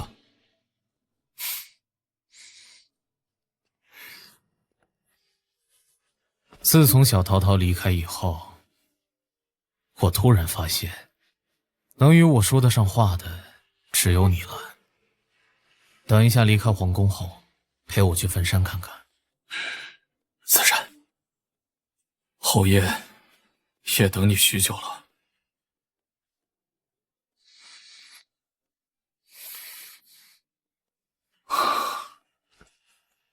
收了功，见到陛下，还请常少爷暂且收敛一些。好歹是小桃桃扶起来的人，他莫要惹我生气。我与你说过，我不在乎什么王朝，什么皇位。说句难听的，小东家，尽早离开城内，这里不适合你。小东家，你还有更好的路。多谢常少爷良言。我很好奇，如果侯爷选择托孤的是你，你当如何？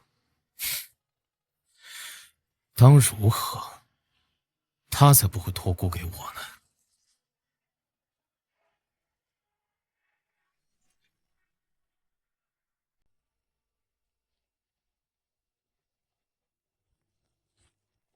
陈长庆，每次出门带这么多人，怪不得你杀不了他。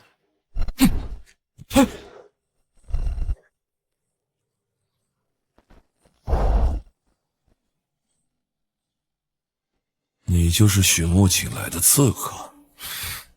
请你奶奶个腿儿！这是哪儿来的毛贼？可使得我这两节虎头铁鞭！少爷，你的长枪！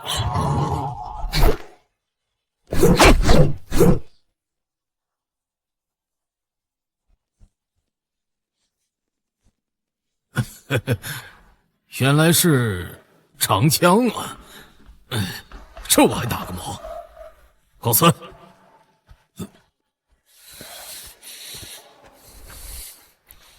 余主王，你这是要做什么？看你不爽，想打一顿，砍枪！快去练身练身！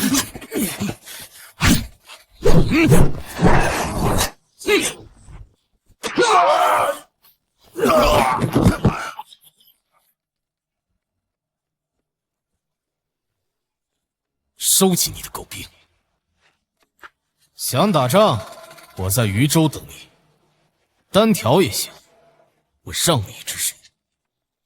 你，陈将军，逗你玩的。我们走。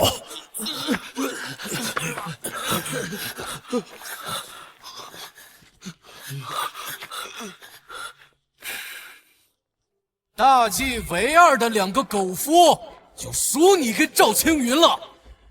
狗爹娘养的狗犊子！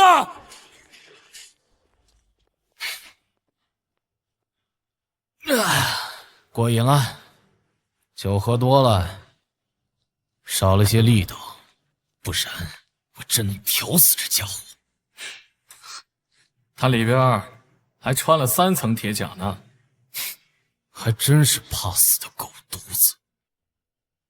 常少爷，行吧，该准备入殿了。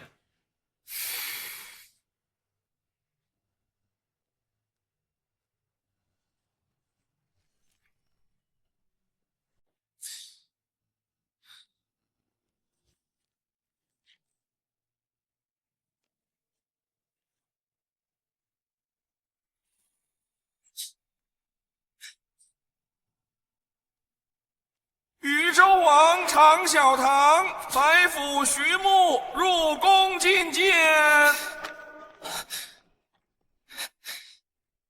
徐宰辅、于周王，快请。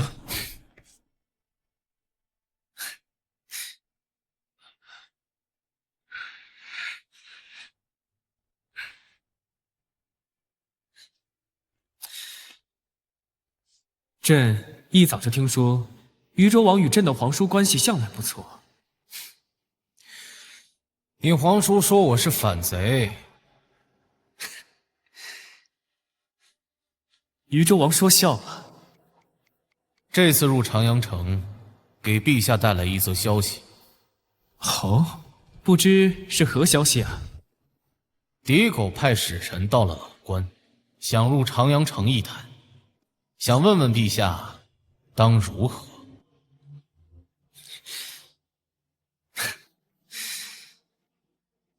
那自然是要拒之关外了。不过，此事具体要怎么做，那还需要与诸位大臣相商。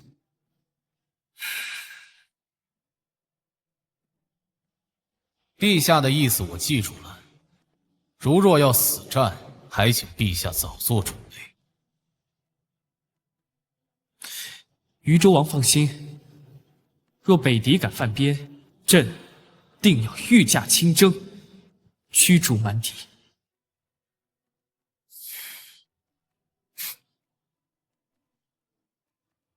说的真好，告辞。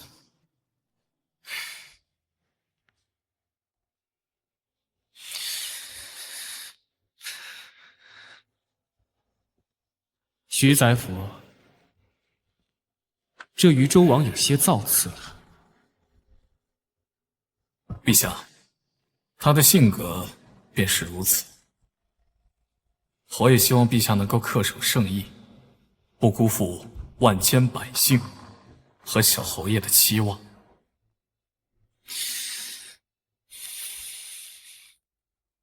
自然，朕定国号为永昌，那便是永世昌盛之意。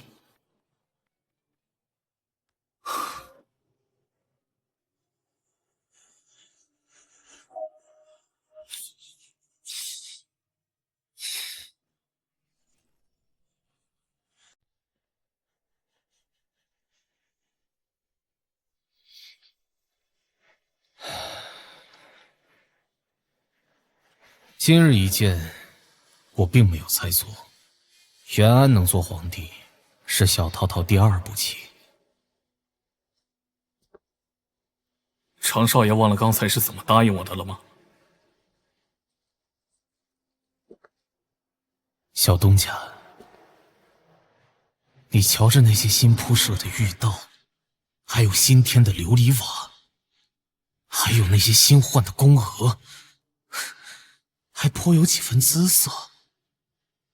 内忧外患，百废待兴，银子就该用在刀刃上，请你好好的思量一番，这是一个明君该有的样子吗？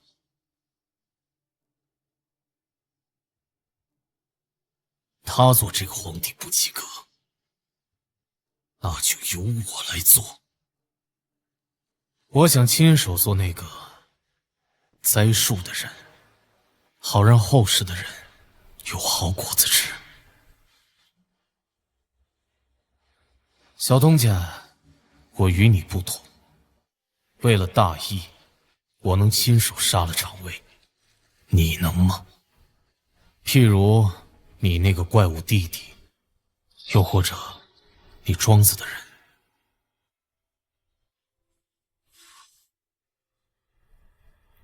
我不能。依着你的性子，你肯定会去找一个两全其美的法子。这就是你与我之间最大的不同了。我和常少爷之间的不同还有很多。这话从你口里讲了出来，似乎与你有了一种陌生感。罢了，小东家，我还是那句话，内城不适合你，劝你早些离开。这个新地如果是个明君，我便老老实实待在渝州了，便不会来一趟长阳。小东家，我知你一路不易，从一个棍夫杀到大计一品宰府，但是天下的事并非像你想的这般简单。救国与反叛，除开野心的因素，同样是想重新缔造一个新的秩序。能者居之。不知为何，我总觉得小东家这个一品宰府做不长久，说不定有一日你与我之间还会逐鹿相争。常少爷，我酿酒讨生活的，现在还在酿。懒得和你废话了，该说的话我都撂这儿了，爱不爱听是你的事。设于安抚不起，吾弟自行决定。我知小东家不喜欢朝堂，但又怕对不住小桃桃。小东家，你自误了。小桃桃并非想救的是这个皇室，他想救的是整个天下。他与你不同，他出生于皇室，困于皇室，不得不用清君侧的法子。但你不同，你出生于微末，所以这个宰府你并不适合。小东家，我猜你早该有了打算。你是个复杂的人，小桃桃看不透你，连我也看不透你。别猜了，你猜不透的。但是我现在倒是有一件很想做的事。什么事？诛杀陈长青。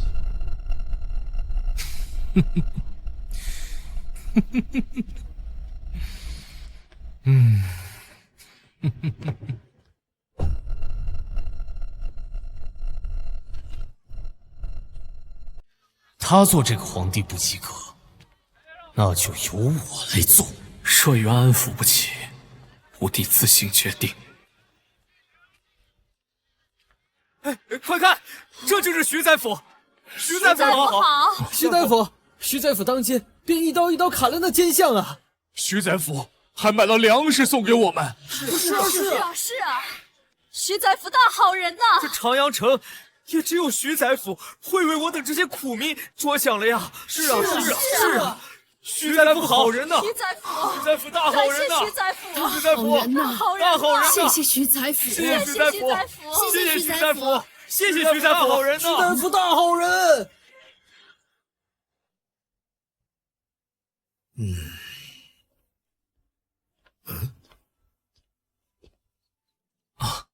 岳祖，徐宰府来了。哈哈哈哈，果然是人中龙凤啊！哈哈哈哈。我跟徐宰府有话要说，你且回避一下啊。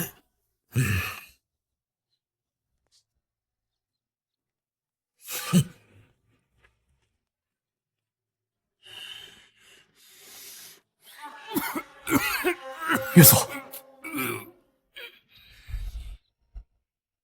老了，不中用了，被人下了毒，都不知道。这是为何？可知道是谁干的？孙旭啊，我在西北那边有5万余的大军，调了2万入长阳，应该还有3万。我在想，为何不能都给你呀？当初只送了8000人的虎符，着实太小气了。岳总说过，这些兵不能动，他们要镇守西北，防止马匪入关。防马匪只是个说辞，实则是防外族人入关。他们若是入关，便会生下大祸的。无论是造反，还是清君侧，新帝还是新朝，如何厮杀，这都是中原的事情。但外匪入关，那就大不相同了。有人要动我的定北营，调入长阳。我死之后，这些兵就都是别人的了。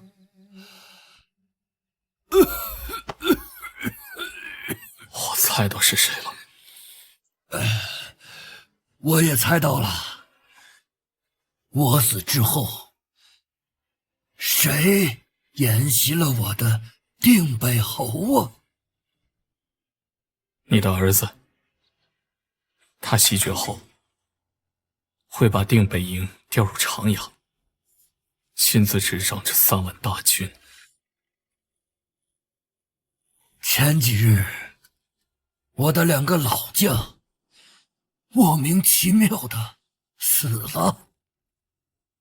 我原先就发现这里有问题，没想到是这个逆子在捣鬼。这毒可能解了。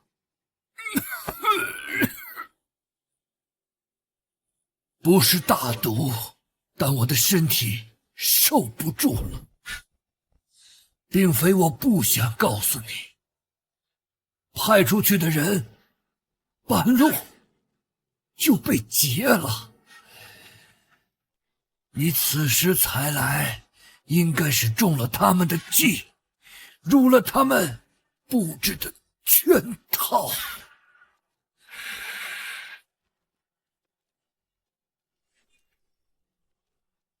入了他们布置的圈套。我沙场厮杀30多年，早就知晓这一生不会寿终正寝的。我时常以为自己会马革裹尸，化作一翁骨灰，被同僚带入内城，但是都没有。我如何也想不到会栽在这个逆子的手中。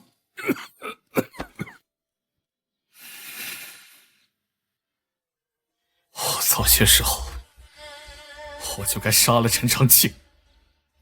我有理由怀疑，这是陈长庆的手段。不是你的错，除非你在金銮殿上杀人，不然他一直缩在王八壳里，你根本没机会。自古最难测的还是人心。并非所有人都像你，做了宰辅之后还愿意去吃那3个铜板的早食。国姓侯的意思你明白了吗？我现在明白了。他把你推在了世人面前，是从心底里相信你是个干净的人，会听他的遗命，成为恪尽职守的托孤大臣。但我猜得出，他必然也算到了这一天啊。应该留下其他的话吧。留了他。说远岸不可负，由我自行决断。我有你这么一个孙婿，足以自傲。一定要离开长阳，你要有自己的路。你要分得清，这一轮的清君侧，你最大的收获，并非是宰辅的职位，而是天下百姓都知道，有你这么一个斩奸相的人。你明白吗？徐牧明白。侯爷让我取了大义，以后无论我做什么，百姓都会认我。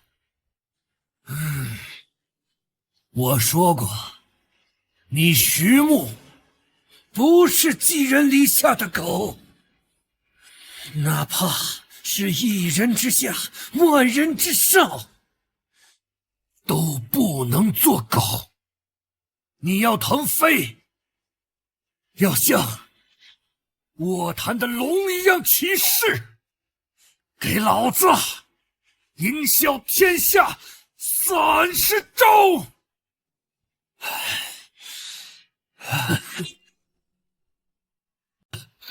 我那逆子啊，并未偷听，看来是去喊人了。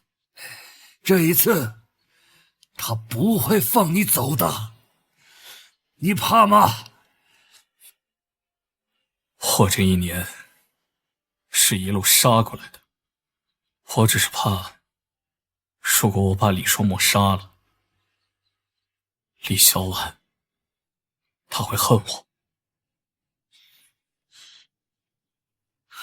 若是有机会，能杀就杀了吧。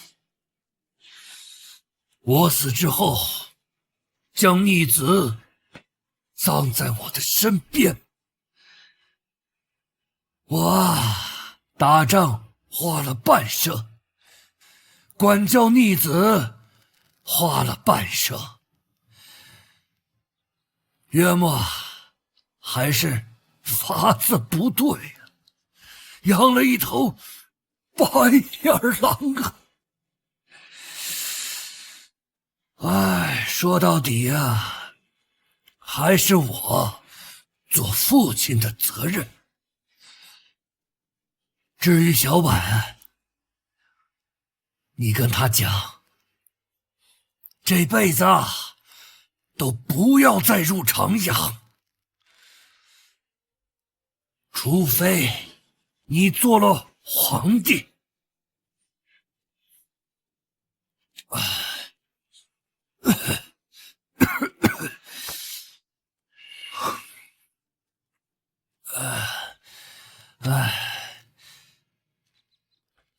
这封信啊，你交给婉婉，他看了自会明白。虽然婉婉脾气有些刁蛮，但骨子里终究是个深明大义的姑娘，她终究是我李如城带出来的孙女。也要走到世界尽头，此去无归，不必回头。征战沙场这人间30载，此去无归，不必回头。你走之后，舞不动了，孙婿，你走吧。我那些个老友同僚在喊我了。若sinh命终会消失，便这一步天亮后。走好吧，我该去见他们。若要太平，就要有人承受。此去无归，不必回头。你走之后，人间才敢抬头。别问归期，别说保重，这一生沉默就是离别。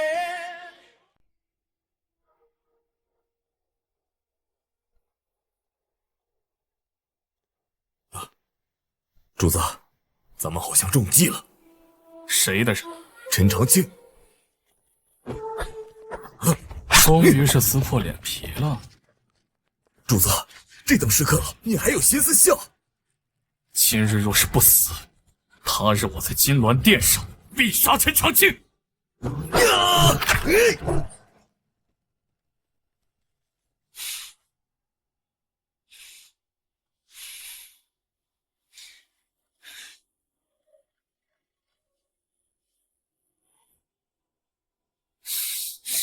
朕就不明白了，当初斩奸相的时候，皇叔为何不让朕动手，却让那个酿酒的小东家去做？难道是觉得朕手无缚鸡之力？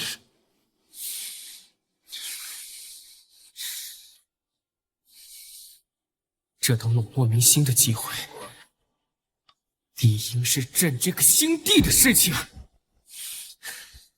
回禀陛下，或是这样，徐将军是托孤大臣，又是破城首功，该积攒名望，便于以后行事。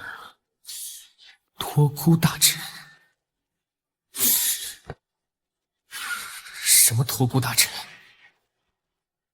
朕今年20有3，还算是幼帝吗？还有。他要行事，行的什么事啊？啊！皇叔选了这么个人，权势滔天不说，还有百姓名望。照这么下去，他比第2的萧远路还要让人忌惮。他要是造反怎么办？你回答我。故去的国姓侯或有打算。徐将军亦是人品端正，人品端正。皇叔他便是不相信我，是快死了才想起有我这么个人。让他们去杀吧，都不是什么好东西。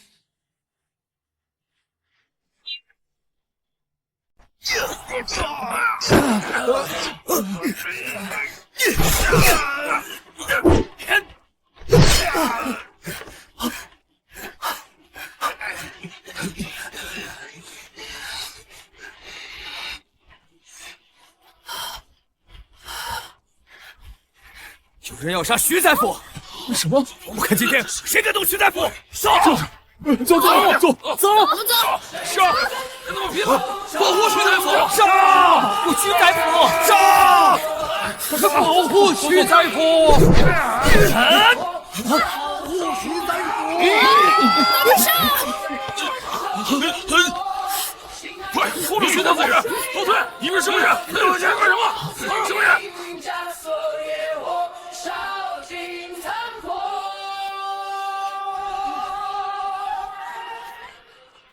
徐大夫遇险了，那边走！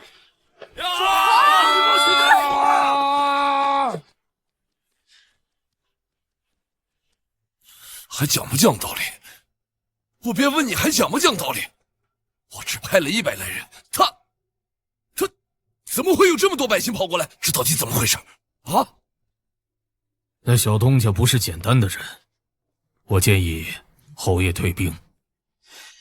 他要杀我，我要杀他，这是再正常不过的事儿了。这么多百姓，我们动不得。撤吧。李双墨怎么办？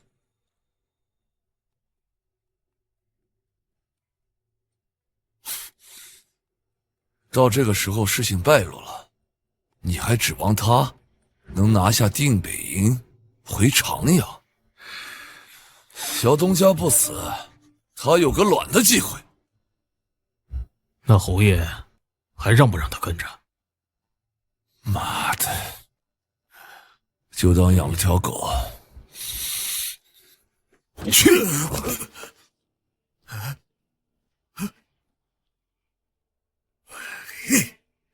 等等我，等等我！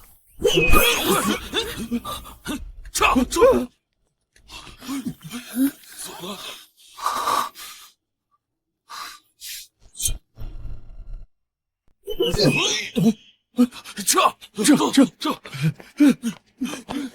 好了，我走了。好险啊！徐大夫没事吧？徐大夫，徐将军是小侯爷留的人，再有人欺负你，别告诉我等，老子们谁都不服，只服徐将军斩街巷的那一日。我等都看见了，何等的英雄壮哉！徐墨，拜谢各位。走，徐大夫，我们护你出去。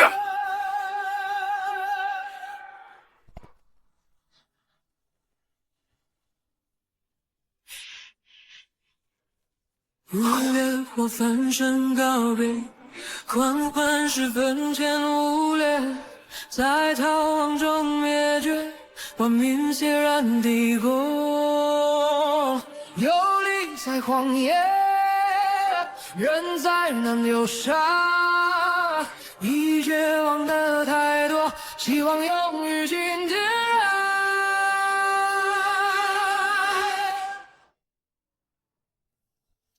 主子，皇上又派人问了，问你何时上朝。陈长庆怎么样了？陈长庆躲在皇宫里，原先的3000铁卫又多加了4000军营。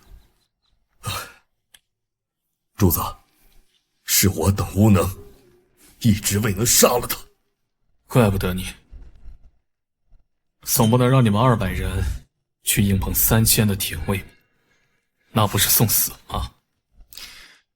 主子放心，请的刺杀陈长庆的人，今夜便该来了。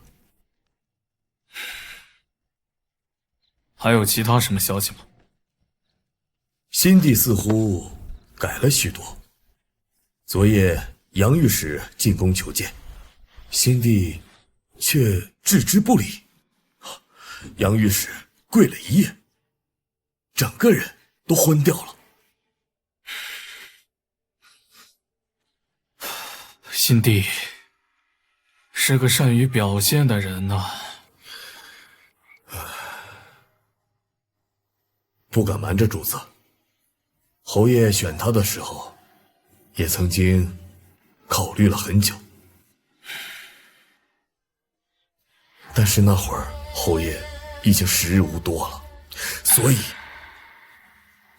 所以侯爷才让主子去辅政。恐怕侯爷抚不动了，说不得哪日就要去侯爷坟头向他告罪了。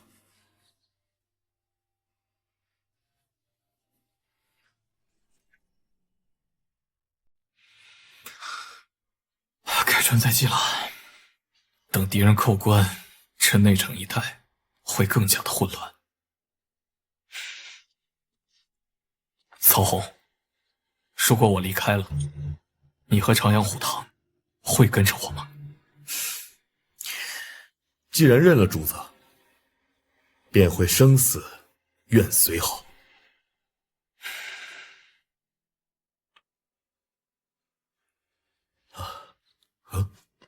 主子，人来了。曹洪，有无错？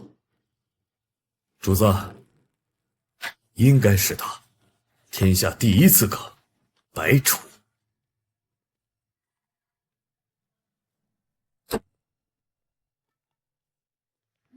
今日入城，便打听了一番，你便是徐载甫斩了奸相的人。正是。好汉莫非不愿接？徐载甫斩了奸相，又奏主替百姓们减了赋税。这天下的百姓都说，谁对他们好，他们便愿意为谁拼命。我今日来，便是接了。至于徐载甫的银子，我拿着烫手，等着消息吧。这便去了。杀完了，还要送豆腐。若是我今日一去不回，便劳烦徐载甫，你替我将这豆腐送去牛尾巷的黄家，黄小姐爱吃。答应的事情，若是不做，总是心里有些亏欠。好汉，我的府上尚有一柄宝刀，不必了。心有恨意，连根筷子都是利器。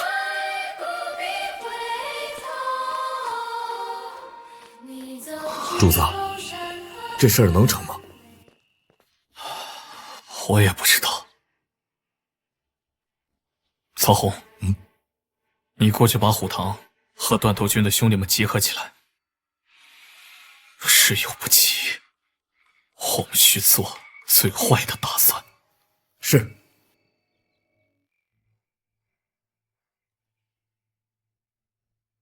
长阳城的百姓眼里只有徐载甫，并无陛下。再者，望州外的敌人将来势汹汹。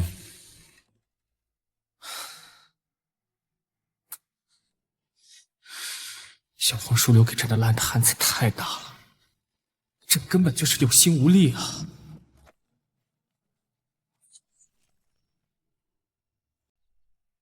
主子，关外的暗哨来了，飞书北狄人集结10万大军，即日便兵发望州。老将连勇2000里告急。赵青云呢？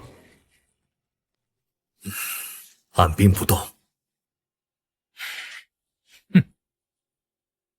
狗东西！皇宫那边如何？查到了，派了一个监吏假扮梁官，带了200人去了河州，准备要议和。袁安他敢议和？主子，该来的都来了，新帝扶不起来了。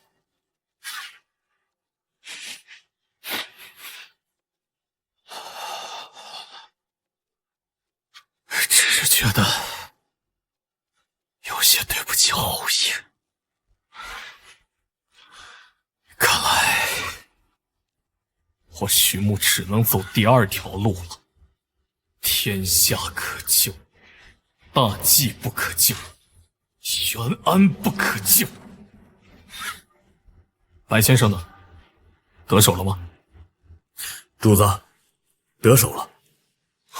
只是今日陈长庆戴了3层面甲，竹快无法捅碎面甲，倒是捅碎了陈长庆的一只眼睛。庆幸的是，竹快是淬毒的。后来陈长庆痛得昏死过去了。那白先生呢？被3000铁卫剁成肉酱了。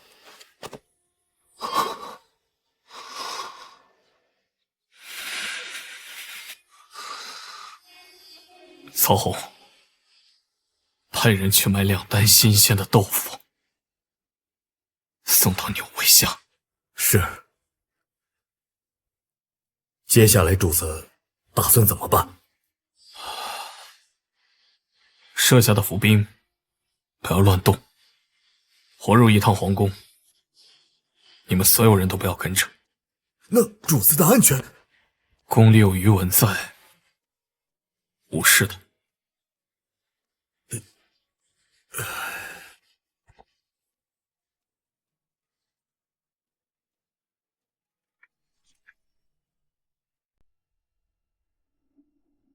定是那许墨，他要杀我，我死了之后，他就可以独揽朝政，而陛下您则会变成傀儡之君啊！陈星，你身上还有剑伤，先好生休息。陛下，许墨敢对我出手，就敢对陛下出手啊！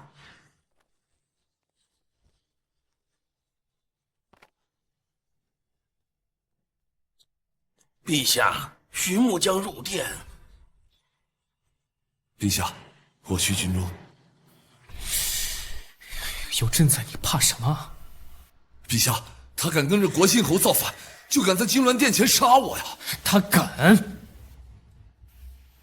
你不是还有3000铁卫在城中吗？陛下还不知，这3000御林军还有2000护城兵，都是他的人。那既然如此，你从后门走吧。陈长卿，你且记得，我为了你，不惜跟我自己的托孤大臣闹翻了脸。陛下的恩情，臣知道。带他下去。大人，请。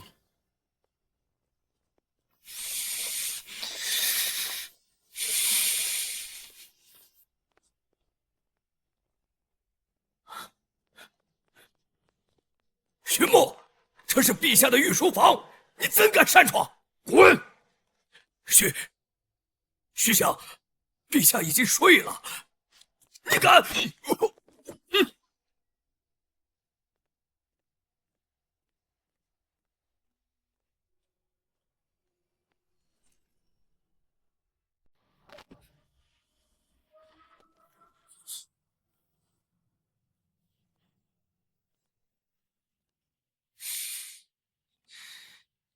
徐青，今日怎么会突然进皇宫啊？有些事要问陛下。徐青啊，朕今日有些困了。陛下往北狄派的使者走到哪儿了？才不到1个月，原来你就要藏不住了吗？徐青啊，你误会了，那个是朕派出去的都梁官，朕并非是要议和呀。此去河州2000里，派的哪门子的都梁官？你觉得渝州王是个傻子吗？会放你的都梁官过老关？或者你觉得长四郎这个渝州王不敢再反了？爱卿，朕这也是为了保全大计社稷。若北狄南下，我们挡不住又该如何？挡不住也要挡！当年你的皇叔为了北狄不破边关，差点死在那里。就连我这个小宰辅，当年为了挡住北狄人，也有百计赴边关的壮举。如果北狄人破了河州，就算是渝州王，在大义面前，他也会死守老关而不退。那些个老将，那些老卒，还有那些流离失所的难民，他们抬着头，眼睁睁地看着京都长阳。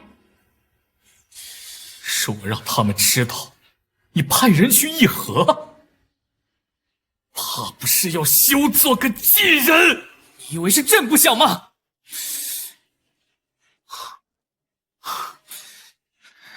朕的兵力要用来镇压叛军，爱卿，否则这大计可就亡了。你真的么都不懂。侯爷，没有指望过你一定要做个明君，但你偏偏要做个昏君。徐墨，你要造反？这烂了的大计，反了又如何？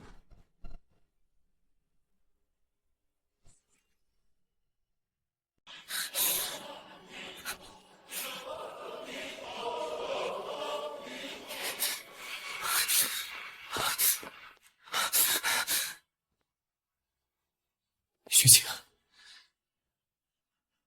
你是朕的托孤大臣，你可是答应过小皇叔的。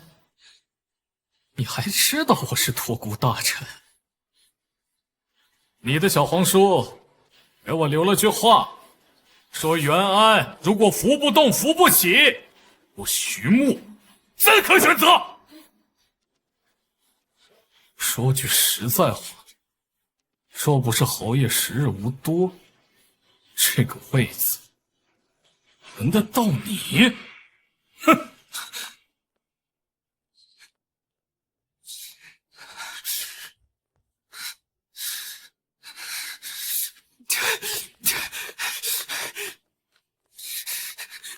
徐穆，你敢羞辱于朕！朕要革除你的宰辅职位，还有侯爵和福地也一并收回。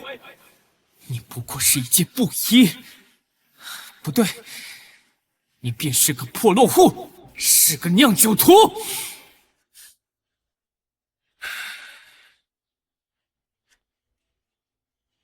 陛下要革我的职？来人，急传圣旨，今日起，徐穆便不再是大祭宰辅，革除侯爵。陛下，徐宰辅功名赫赫，还是一品之职，不仅是侯爷的遗愿，更是万千百姓的夙愿，还请陛下收回成命啊！请陛下三思，不许劝，都默劝。一品，好，你徐穆了不起，你不是要一品吗？那朕便封你为一品布衣。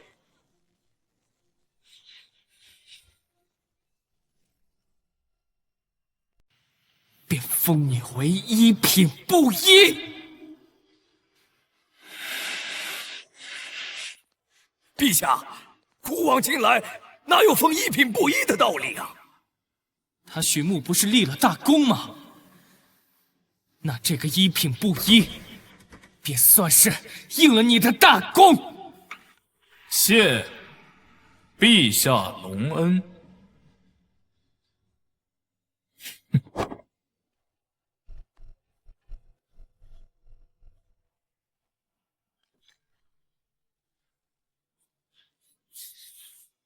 来人！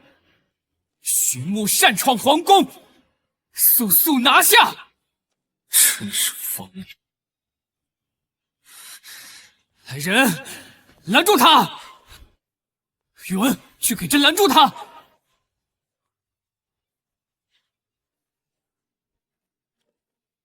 臣无能，臣宇文，正三品尽到位，告老还乡。你。正五品因为刘青山，告老还乡。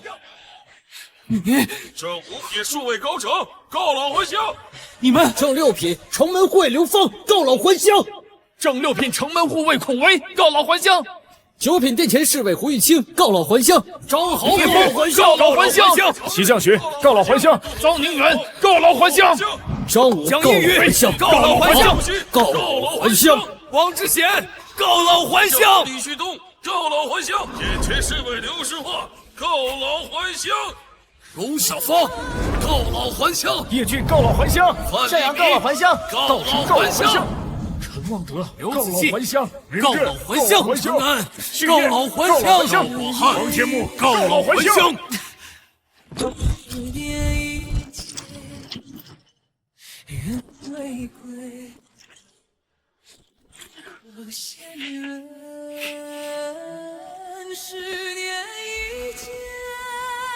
陛下，这便是你想要的吗？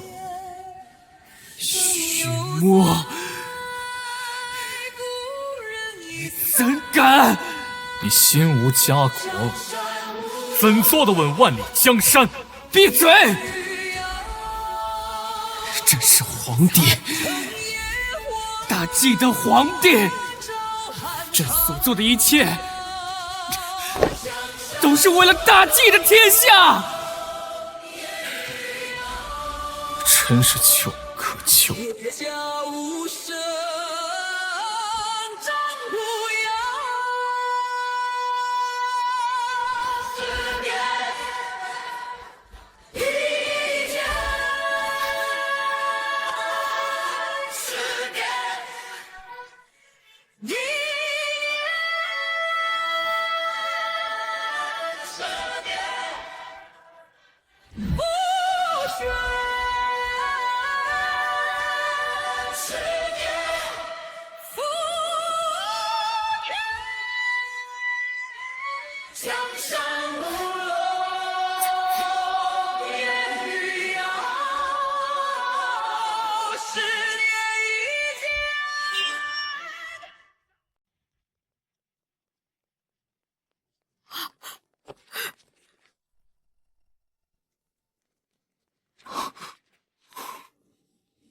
听说徐相要走，我等痛不欲生啊！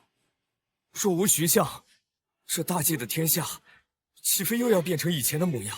徐相，不若做我等的皇帝。徐相，这些穷苦百姓，只有跟着徐相你，才能看到希望啊！你们起来吧，都起来吧！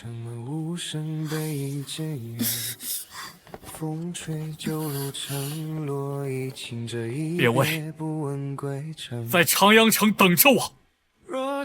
终有一日，我徐穆会带着天兵天将重新杀回长阳。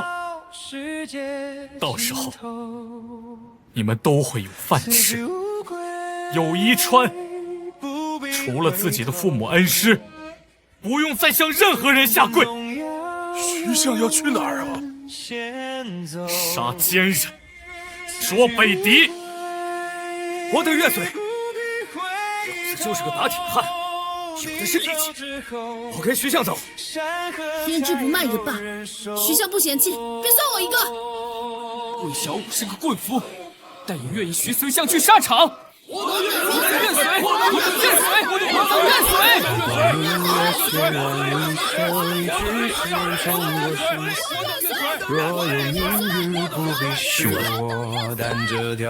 愿意跟我们走的，记下姓名籍贯，交由你来统领。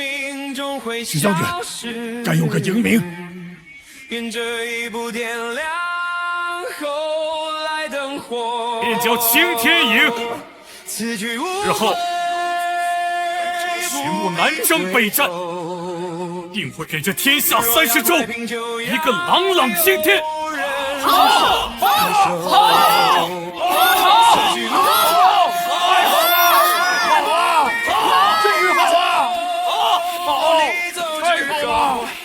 太好了！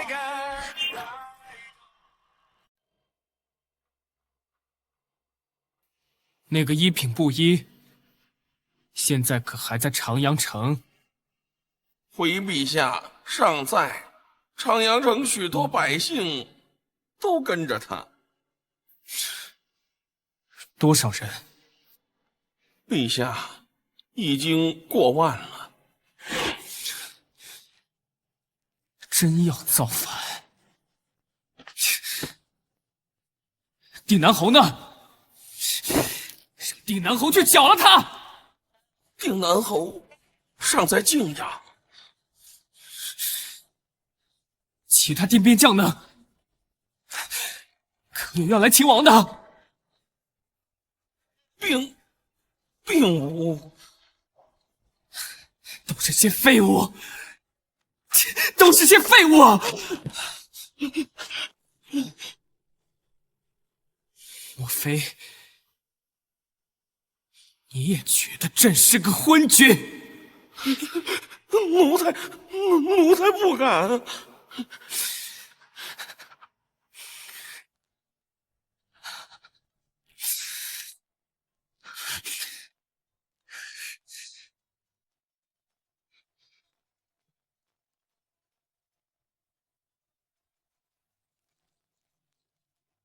朕怎会不知不能议和的道理？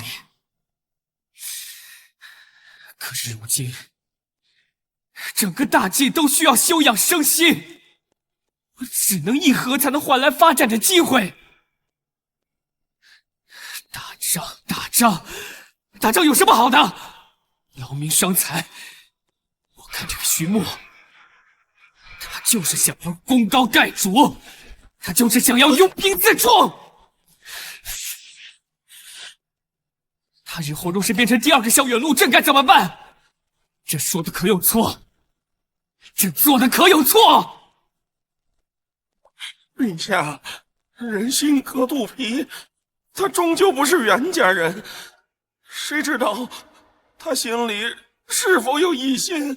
陛下防着他，并非有错，只是……这是什么？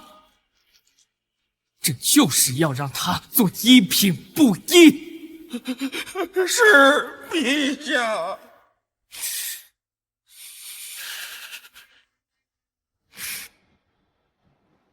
侯爷，生前你不能多疑，现在总可以好了。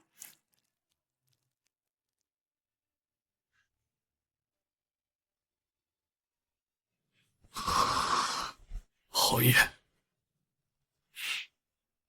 我徐墨终归还是选了第二条路。说是黄泉路上相遇，徐墨向您请罪。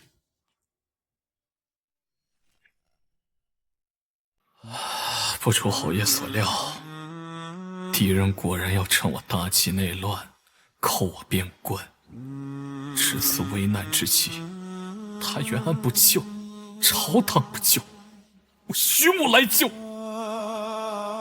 你便在天上看着我。就算是再来3个什么陆厉王，老子一样给他斩了。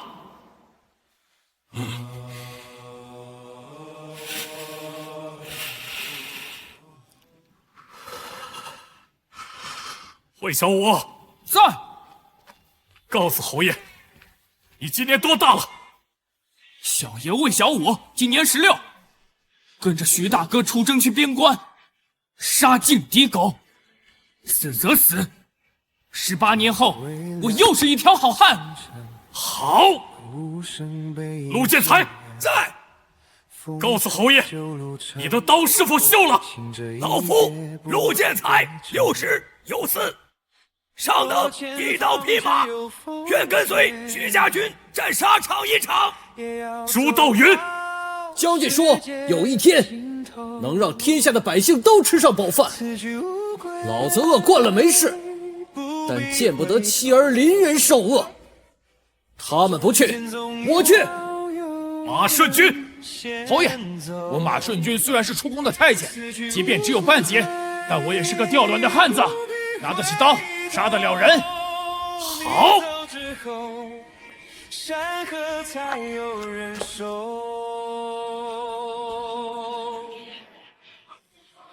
若是这天下污浊不堪，我们便自己去争。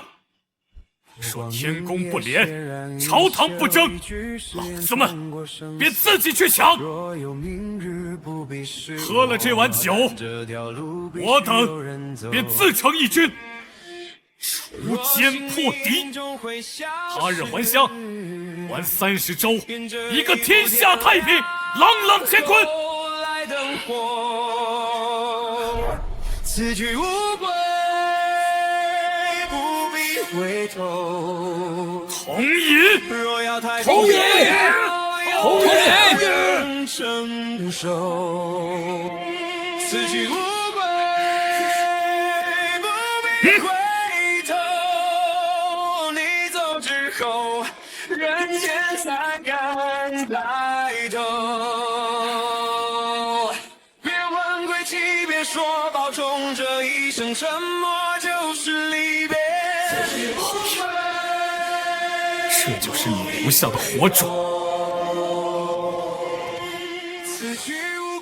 只可惜未能杀死陈长庆，在当时，我直接派4000御林军冲杀，或有可能成功。可惜了，刺客白处获取性命，也只刺瞎了他一只眼。还有一事，李硕谋被人杀死了，尸体抛在李府面前泄怒。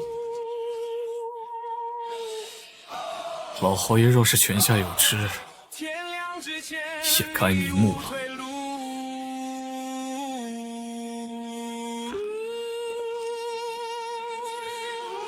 侯爷，我又要去边关了。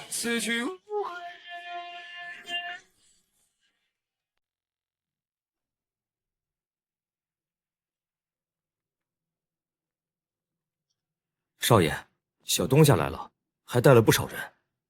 我知道，那虎堂4000死士，还有3000御林军。我就说这小东家是个妙人，临走前还能带走7000人。少爷，可不止7000人。小东家出城时，还尚有5、6千的百姓和武官愿意跟着他走。刺史总司房那边，还送了1万副铠甲。我是真没想到，我大半个月筹募了3000人，他这一走，竟然有1万的人跟着他走了。那少爷，给不给这些人入城？我才不给！哎，算了算了，先让他去清泉镇驻军吧。清泉镇？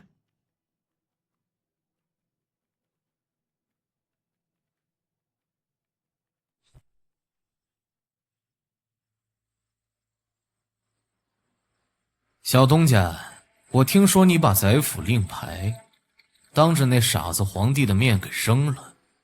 是。真他娘的过瘾。还好你离开了。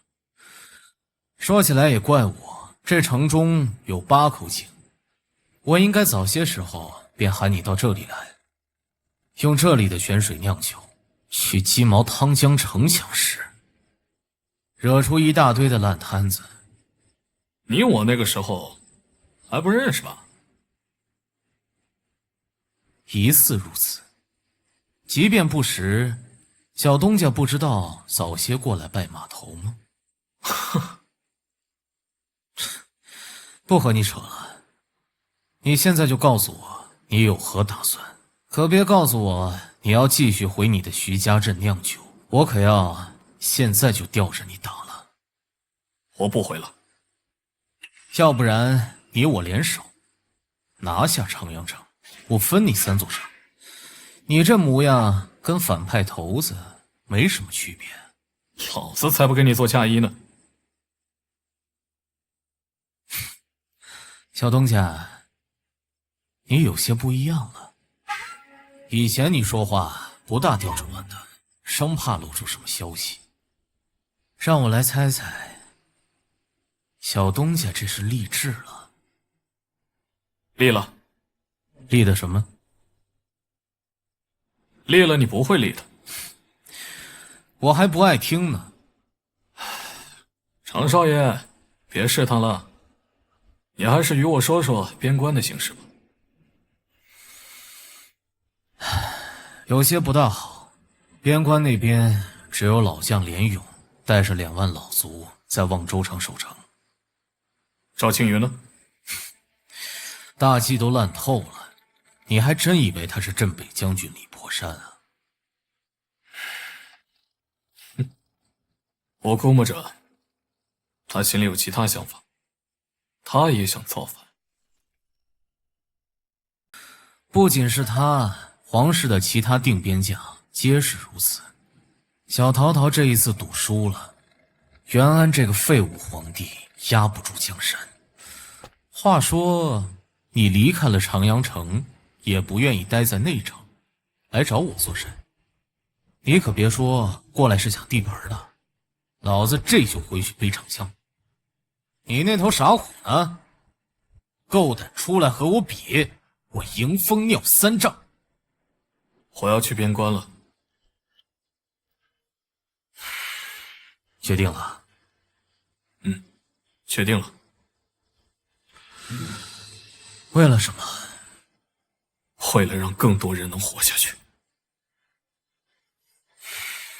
想去那便去吧，1万人马太少了，我让常威带了2万人跟你去一趟。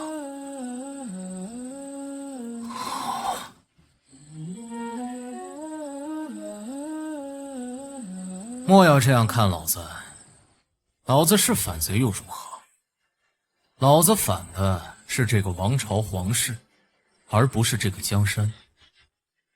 粮草的事情你莫要操心，前些日子卖粮的马家不讲道理，涨了这一行的粮食，我给他抄了，挨个给百姓送了一些，自己留的多，满满的几大仓。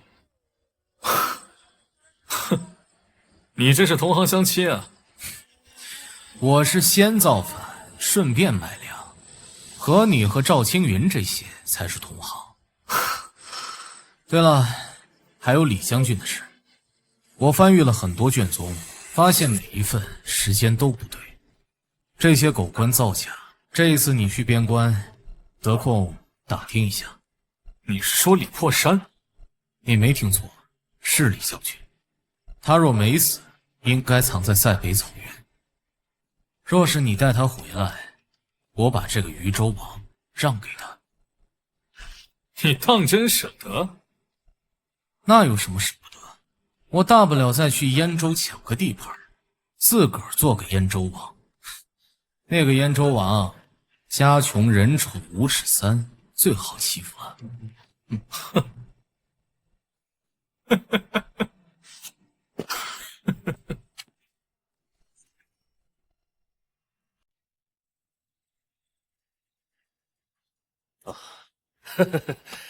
魏头领，明日一早带些人跟我入扶风城。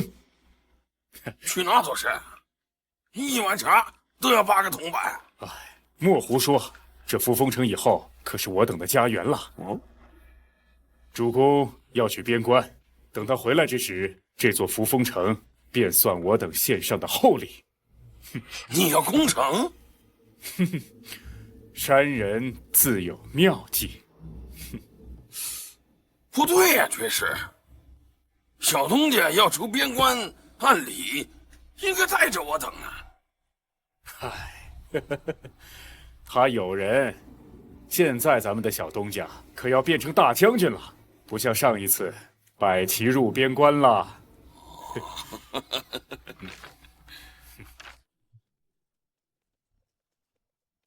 望求老祖应承大儿，求援内城。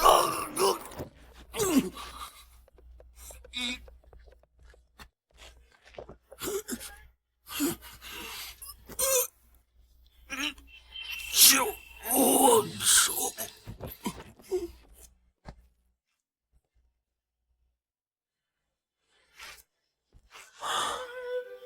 死了。他是怎么过的河州？当初小东家翻了驼头山，这事情老将连勇也是知晓的。朝堂上的那个傻皇帝还真以为要议和，这狗官应当快到了河州。那主子当初为何让长阳的狗官过了老关？他日攻打长阳，总该留个名头。边关老卒垂泪行，刀弓仗马天无情。8日飞奔2000里，笑看满朝硕树英。他是个英雄，确是个英雄。小东家应该知晓了，朝堂上的那个狗皇帝，应当不会救边关了。但有些事总得有人去做。这一轮，轮到我和小东家了。这一轮，轮到我和小东家了。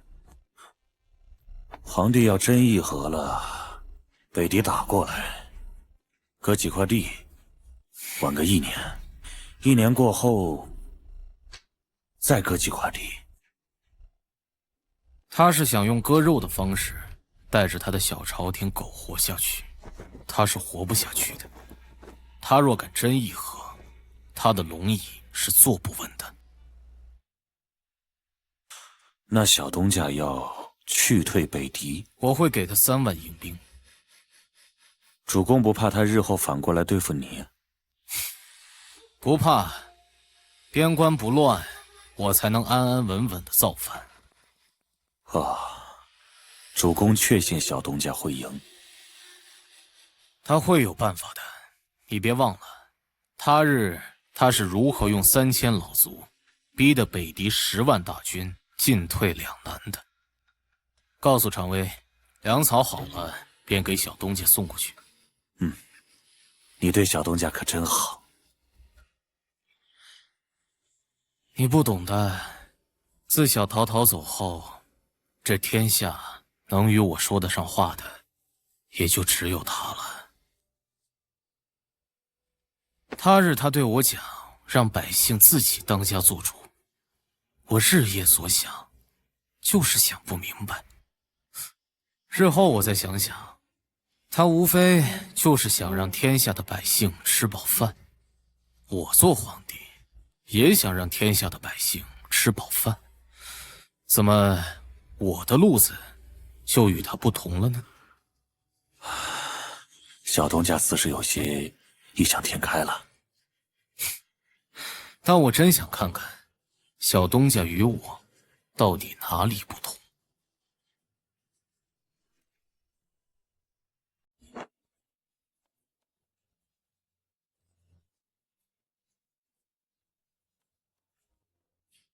小东家，我家少爷说了，这次去边关，我等全听小东家的。常威，怕不怕？小东家，爷先前就常家镇最调卵的护卫，您且看着，此次入边关，爷小长枪的名号，定然要杀出个名头。木哥，那我呢？似乎以大计第一虎师的名头，定将响彻整个草原。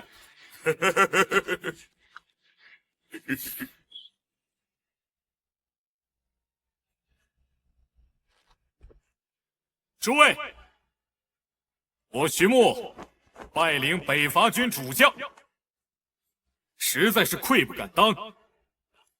穆自幼便在望州长大，见过敌人破城的惨状。现在到了望州，沿着城墙走一走，踏不了几步，便能踩到人骨。此去拒敌，会有人说我们是天字1号的傻子，说朝堂都不管的事儿，我们却抢着去做。但我说，傻子就傻子吧，我们爱的是江山，保的是家园，手里有刀，心头有血，不妨做一轮英雄。听本将号令，挥师北进，800里赴边关。杀！杀！杀！杀！杀！杀我等统川草原的王庭！阮大大又把草原自满了。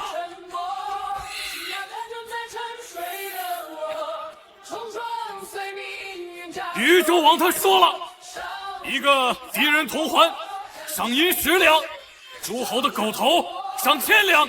若是谁能斩了北狄的陆厉王，便拜他做一营的主将。将军为我！将军为我！将军为我！将军为我！将军为我！将军为我！将军为我！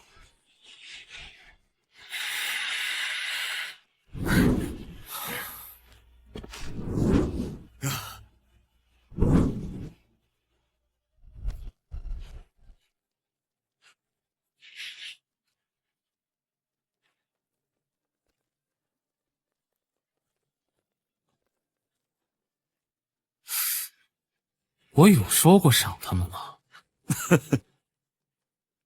或许是主公记不清了。罢了，赏就赏吧，没有了，大不了再抢就是了。燕州王家穷人丑无尺三，最近卖马得了不少银子，老子早就想动手了。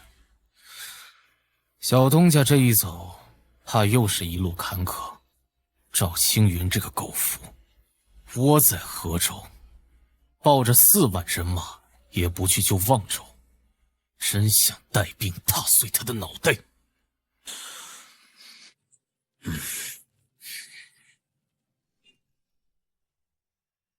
王州告急，请求赵将军支援。王州告急，请求赵将军支援。王州告急，请求赵将军支援。将军还是不开城门吗？不开。下去。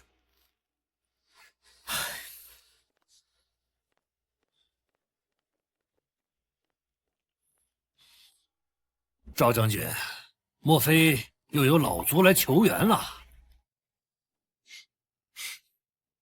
没错。我这来了许久的日子，将军还是没做好决定吗？王道春，你是继人吧？是，不过现在我是敌人。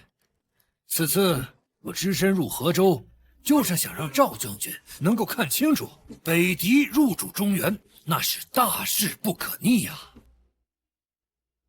古往今来，异族入主中原，向来都是祸事。赵将军错了。北狄生于草原，土地贫瘠，五谷不丰，为了活下去，才掠夺大计的边关城郡。我这么说吧，只要北狄入主中原，有了肥沃的土地，那么千千万万的百姓绝对不会像过去那样了。那会怎么样？我听说大计新登基的皇帝是个昏君，而我侍奉的北狄主子那可是英明神武啊，他绝对不会做出榨干百姓的蠢事。拓跋虎能有你这样的忠犬，估计会很高兴。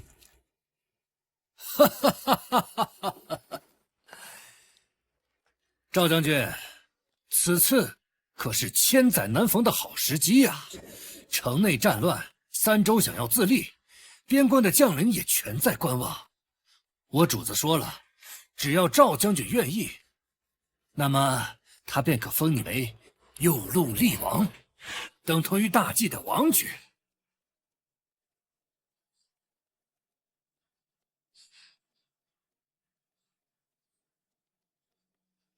这望州城是守不住的，此次河州后方的渝州王，你可千万得小心。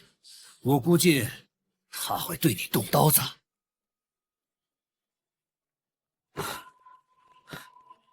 将军，刚刚收到军报，前宰府徐牧兵出老关，引4万大军北上。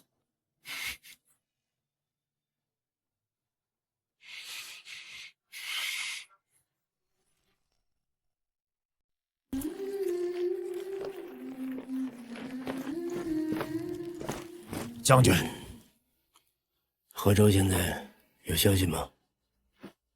跟去年一样，换了个皇帝，还是不顾念江山。住口！你一介武夫，怎敢妄议朝政啊？别忘了，你是大计的人。如果人人都如你这样，那大计何谈兴起啊？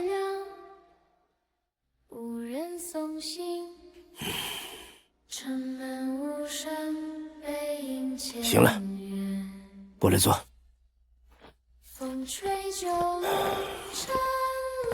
抬过来。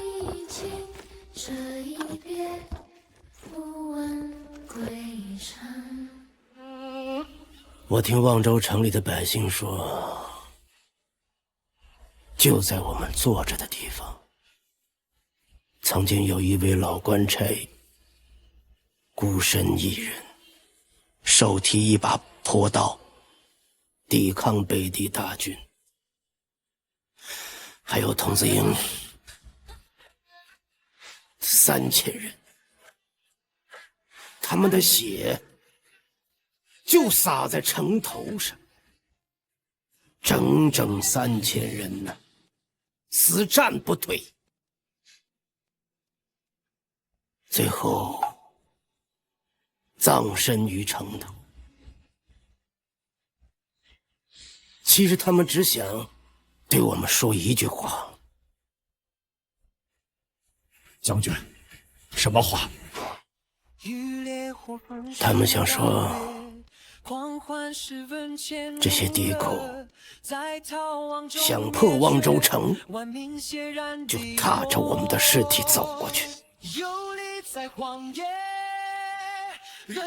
我们这些老夫们便教你们这些娃娃最后一回，这仗到底应该怎么打？信那个正在沉睡的我，冲撞随命运枷锁野火，烧尽残破，看谁不在人就沉默。宇文，还有多远？徐将军，离河州府还有700里。东家，我派去的斥候回报，说是望州靠近，挺不了多久了。急行军，徐将军有令，我等急行军。走！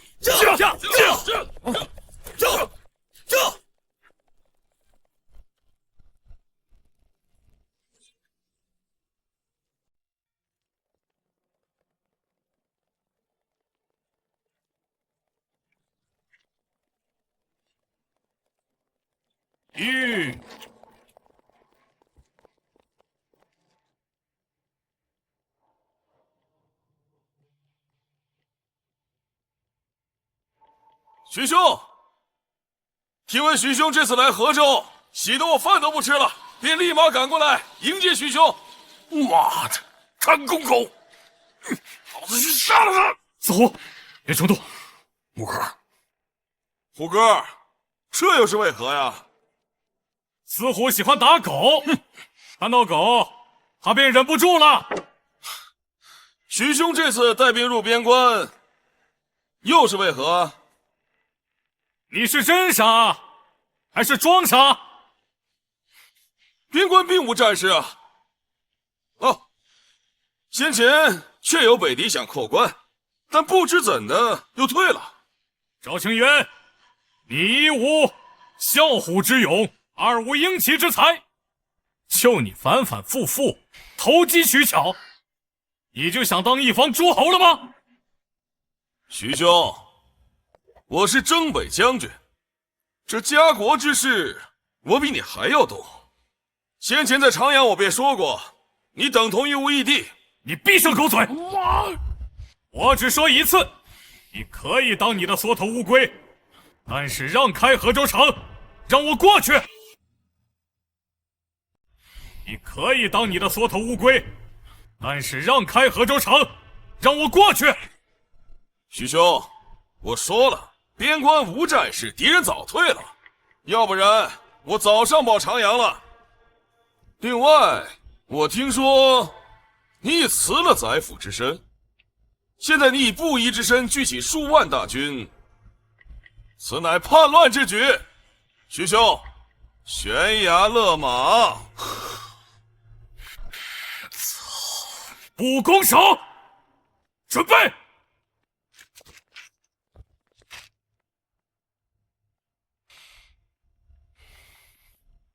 徐兄，你可想好了？我若是不让，河州你过不去的。当初我带3000骑去北狄腹地，你也没有让啊！回河州，速回河州大营！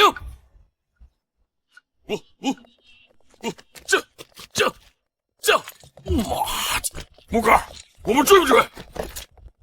将军，我等现在该怎么办？真要继续往河州去？我等便扎营在河州城下。若赵青云真的反了，他派轻骑而出，我等大祸临头啊！无妨，听我的。曹侯，望州城情况如何？应该还在死着。若是望州城破，敌人就到了河州。常尉在，告诉赵青云，3日之内让开一条道，否则别怪我徐牧生气了，破了他河州城。是。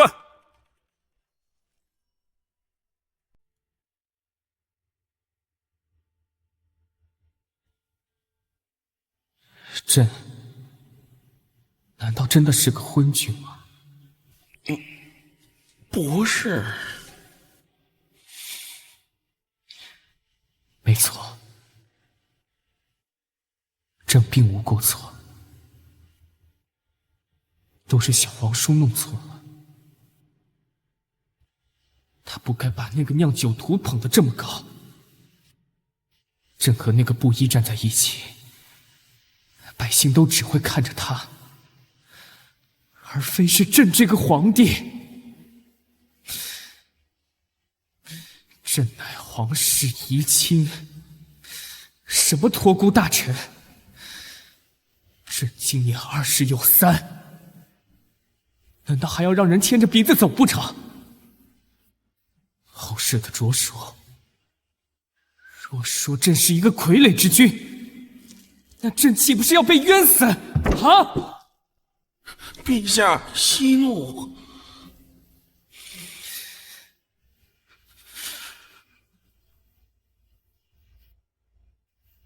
那些人无父无君，那些外州王，那些定边将都不听朕的话。朕手上只有不到5万的救国银，他们想让朕怎么样？他们以为朕不想御驾亲征，他们以为朕不想万世留名吗？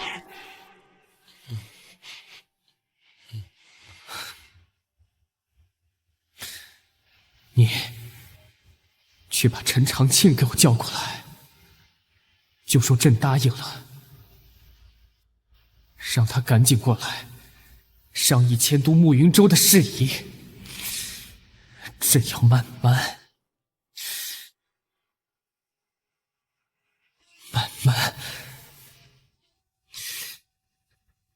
图谋霸业。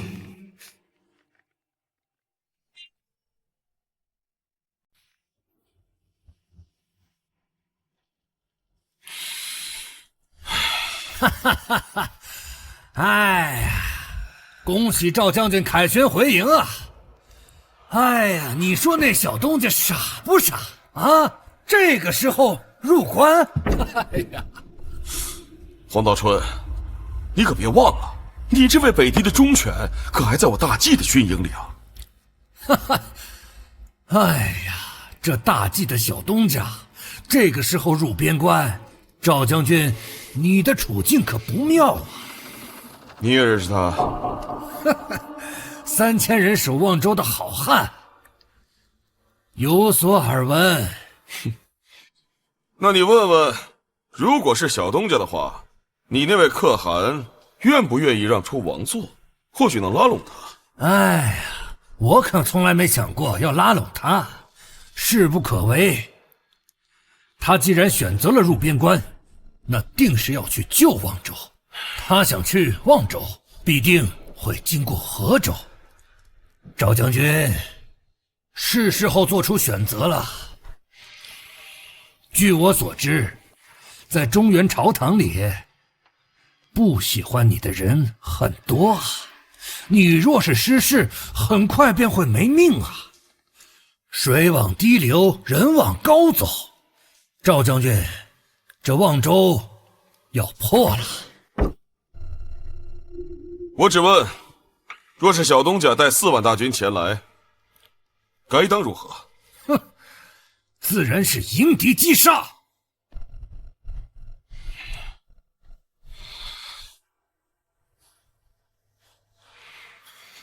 等北狄大军入了中原，便如先前说好的，我河州笑风营要3州之地，北狄王爵。哦，可以啊！哎，你可以同可汗一同入内城。我留着守河州，帮着镇压反民。哎，赵将军，你打的一副好算盘。不过我们家可汗说了，你值这个价钱。自然，这河州不让官，尔等便入不得中原。哦，赵将军不怕背负万世骂名？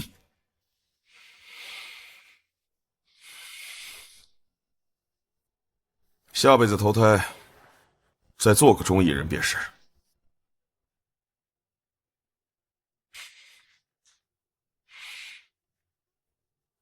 他们在做甚？他们在做甚？就这么在我河州城外扎营？哼哼，他这是在诱敌。你看，这附近的路地势平坦，非常适合骑兵冲锋。赵将军，若是这个时候你带人出去啊，那恰恰就是中了他的伏杀之计。我和他相熟，本不想和他打仗，我更希望他能立刻带兵折返，莫再入边关。不可能的，大计终归是会出这些人的。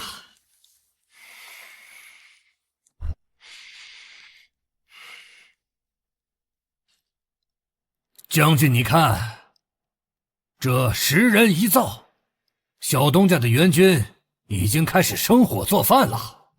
哼，可笑！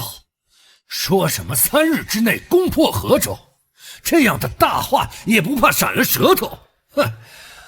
我说句难听点的，如果耗到最后不愿意者返回内城，这4万兵马迟早都被他害死。这周边附近都是荒村野路，到时候他想逃都没地方逃啊！小心些，小东家不简单。哼，那你觉得我一介妓人，为何能在北狄草原立足，又能被北狄汉王封为国师呢？其实我黄道春有另外一个名号。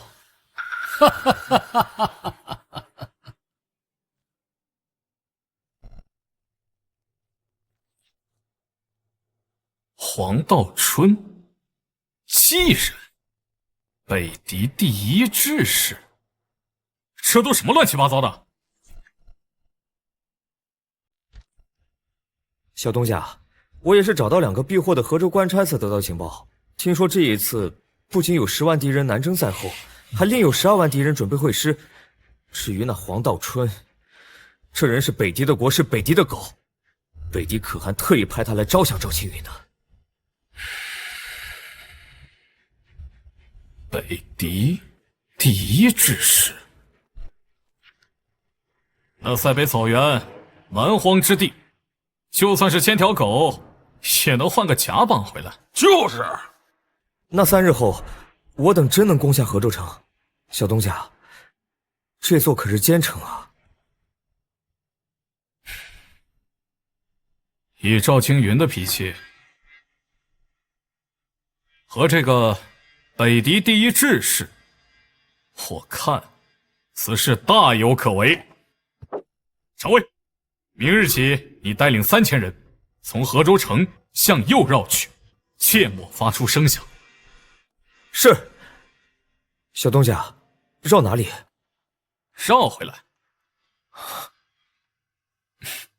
四虎，哎，你也带3000人，等常威回来之后，你也跟着绕一圈。好，木哥，我终于要做将军了。记得小心一些。绕完河州城之后，就从右边的林子里边再走远一些，再折回大营。是，虎哥，虎哥，认真，小心。木哥，我听说要立军令状的，我立师长。哎，你别立。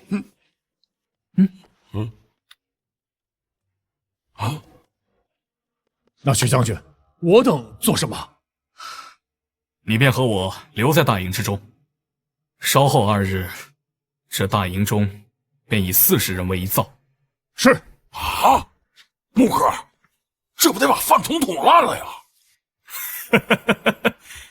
想委屈一下你了，待入了河州城，自然是有酒有肉。好，木哥，好，好啊！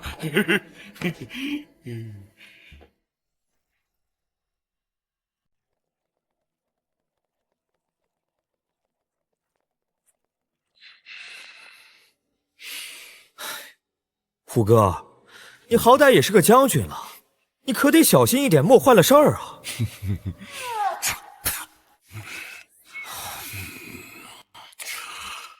常威小子，我昨夜可是要立军令状的，木哥不让，我难得带了一回兵，岂会让你比下去？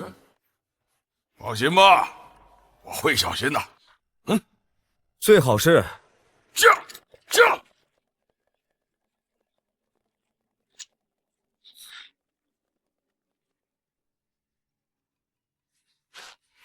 那是刺虎，小东家这是要做甚？呵呵，绕道。之前听你说去往河州西边还有一条通道。确实如此，小东家之前便是带着3000人马，从这西面的山路进入了望州腹地。西北草原很多人都知道，小东家便是凭着这条山路打下了望州，困住了北敌的10几万大军。哼哼，现在他也应当发现出了问题，闹出动静，所以这大半日时间啊，没有再派兵去往西边。可是现在的问题是，我们不知道他军营里到底还有多少人，又派了多少人出去。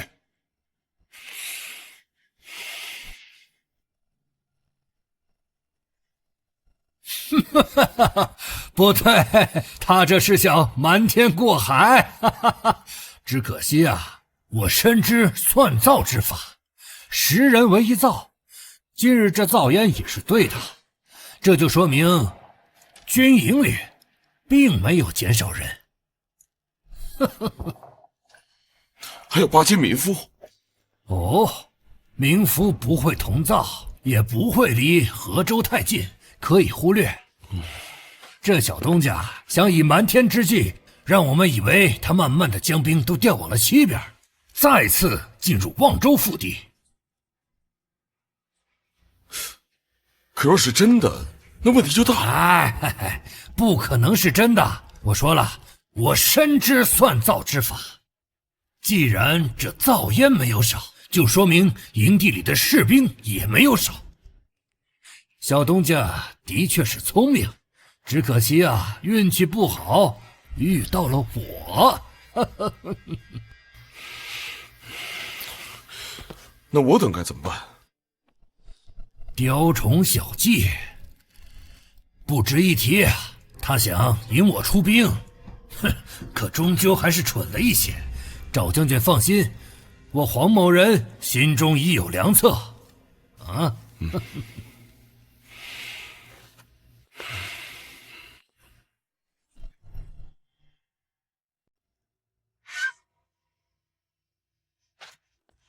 将军，虎哥确是一位冲锋的虎将，但这等细微的事情，我终归觉得他会出点什么问题。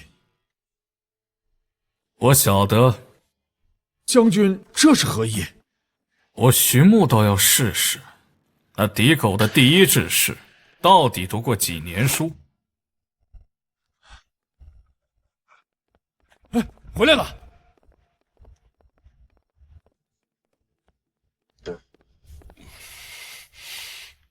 木哥，我当时真的很小心了，那一节节树桩好像会动，一起跑到我的脚下。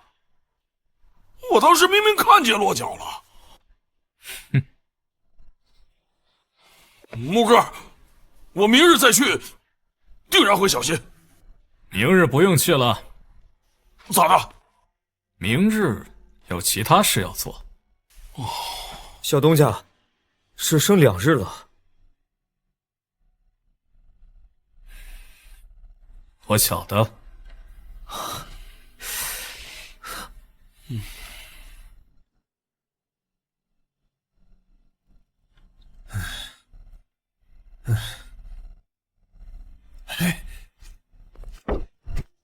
不对，这远处军营的数量没有丝毫减少，可是根据这起造的数目来看，应该不足1万人呀。哎呀，不好，感觉有些不妙啊。黄道春，你不是说你有良策吗？哎呀，大意了，大意了！谁能想到这个小东家能如此大胆啊？说什么3日能够拿下河州，便在河州城外安营扎寨，这胆子也太大了。可是我这刚才一算，这个造的数目突然不对了。如果没猜错的话，应该只剩最后的1万人。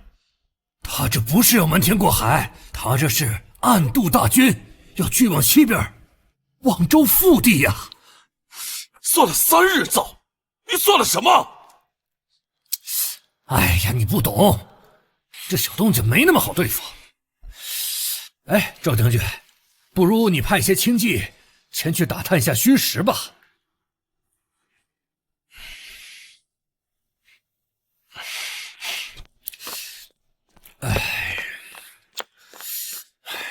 这个小东家，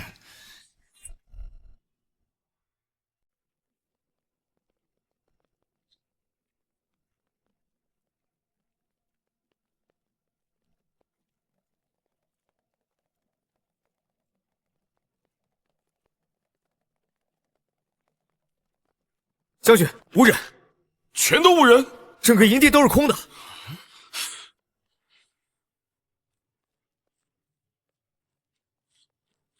不，小东家定是远遁了，回河州。是。就。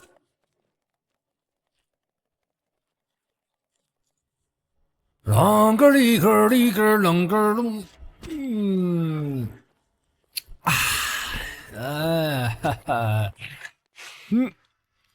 先生的算造之术，当真是举世无双啊！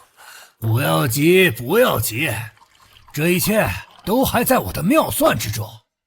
这个小东家，就算是救了望州，那又如何？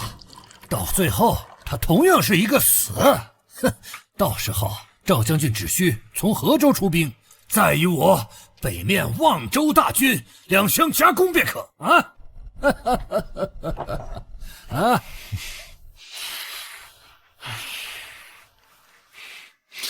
你以为老关那边的渝州王是傻子不成啊？他若带兵来，到时我河州笑风营要被夹得头破血流。哎呀，这我倒没算到啊！啊！你算造，你算个卵！都走，带2万营兵，不，3万，随我出城，一同狙击小东家。是，将军。哎，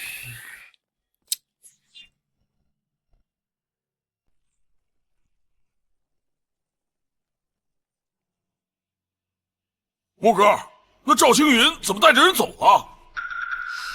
四虎，这是你的功劳。木哥，我啥事也没做呀。将军，城门守军少了，南城门那边不到1000人。准备好撞柱，还有攻城梯。徐将军放心。宇文，这登城之事，本将军便交给你了。将军放心。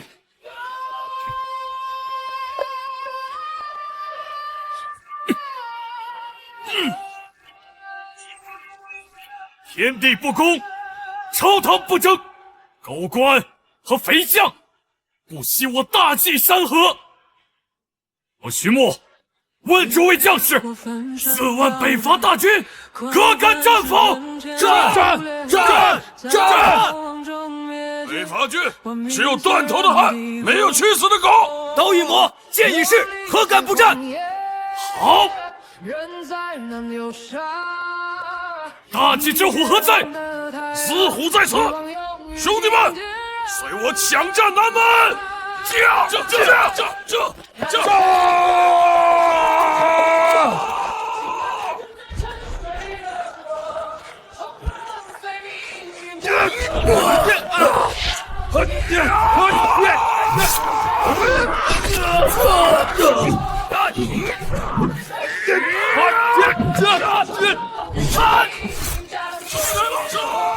皇帝徐将军做主，先登者封为皮将。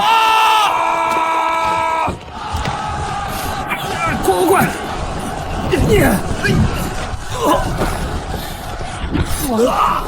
完了，我都出气了，将军，我能怎么办？快收场！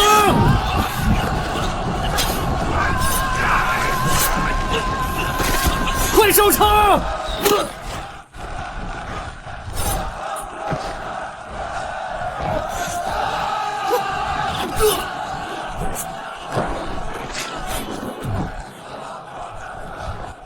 敌将已被我射杀，兄弟们，入场！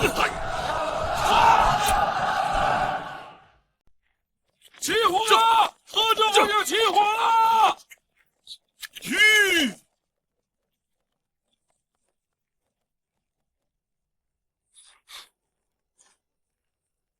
这是怎的？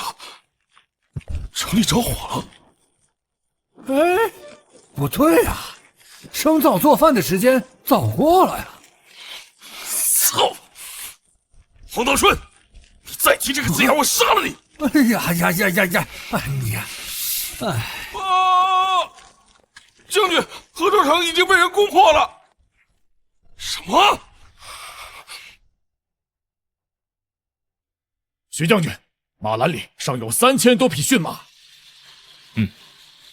宇文，你率1万人镇守河州，若是无事情，便把赵青云的府邸给抄了，安抚百姓。是。常维，你从军中挑3000会骑马的兄弟，余下的除了宇文的本部，其余的人随我去望州。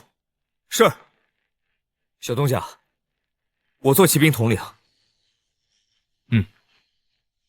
常维，这段时间这3000人便交给你统领。3000是。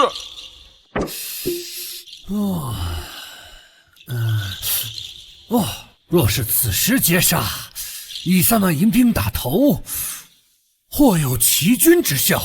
你他娘给老子闭嘴！我3万迎兵打的3000死士，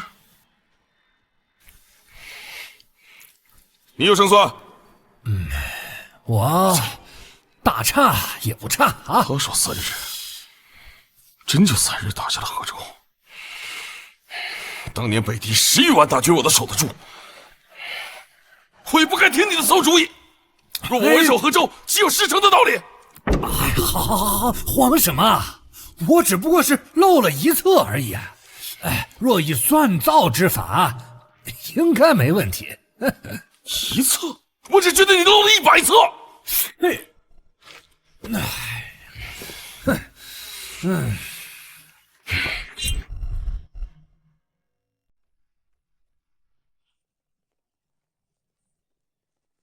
将军，南方正有一支大军赶来，莫非是笑风营？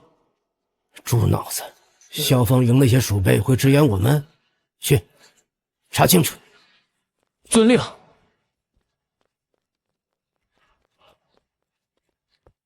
小东家，知道没有援军，为何不退啊？这是我大计的山河，如何能弃？小东家不知道，连将军率领我等挡住了敌狗的6次冲锋。将军要是知道这次是小东家带着人驰援我等，将军一定会非常高兴的。连将军，小东家，老将军，我还以为我老眼昏花了，果然呐，只有你小东家能与我共赴国难呐。我听说朝廷罢黜了你的相位，你放心，只要此一役我为王，定然回长阳替你辩白。并不用，路是自个儿选的，一个腐烂小朝廷的宰辅也没什么意思。老夫深知你，只是可惜呀，这个小朝廷又要奸党当道了。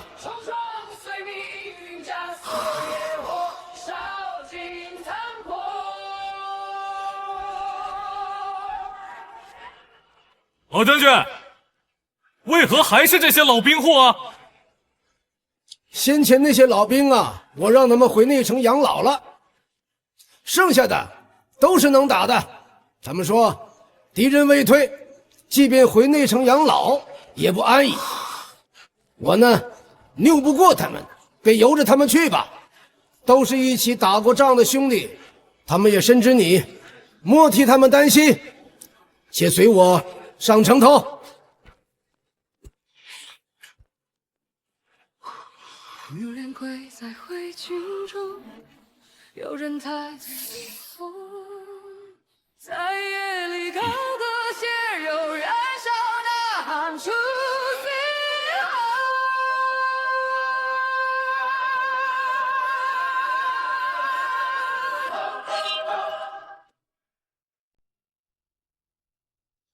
小东家，你来看，那远处便是敌军的大营。昨夜啊，这帮敌狗还攻城来着。天杀的贼人！我估摸着一会儿他们还会攻城。这些敌狗啊，不拿下望州，誓不罢休啊。不过还好，我们身后还有一个坚城。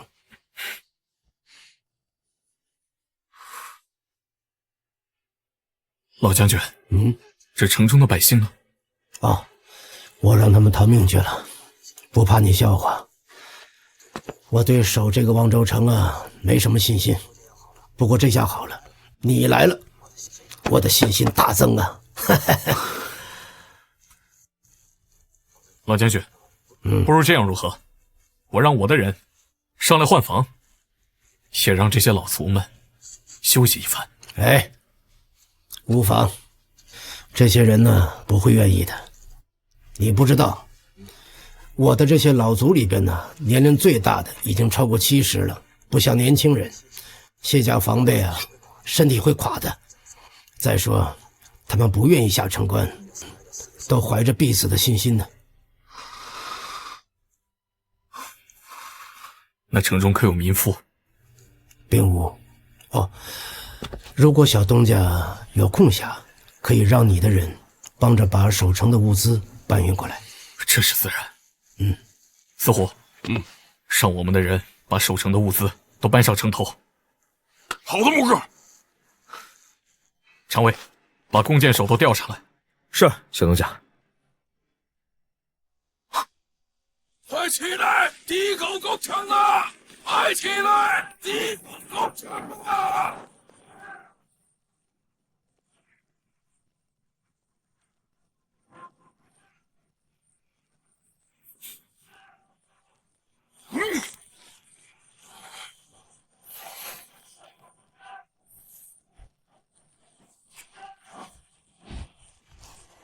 各位袍子，大丈夫生于苍穹之下，天地之间，应有舍生取义之志，驱除敌虏，守护我中原山河。我等6万余老弱驰援望州，几经死战，如今只剩3万，为何？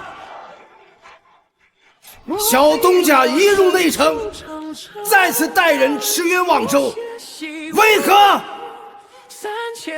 为的是我们身后妻儿子女，为的是千万中原的百姓。若我等不战，谁战？是可亡，中原山河不可亡！战！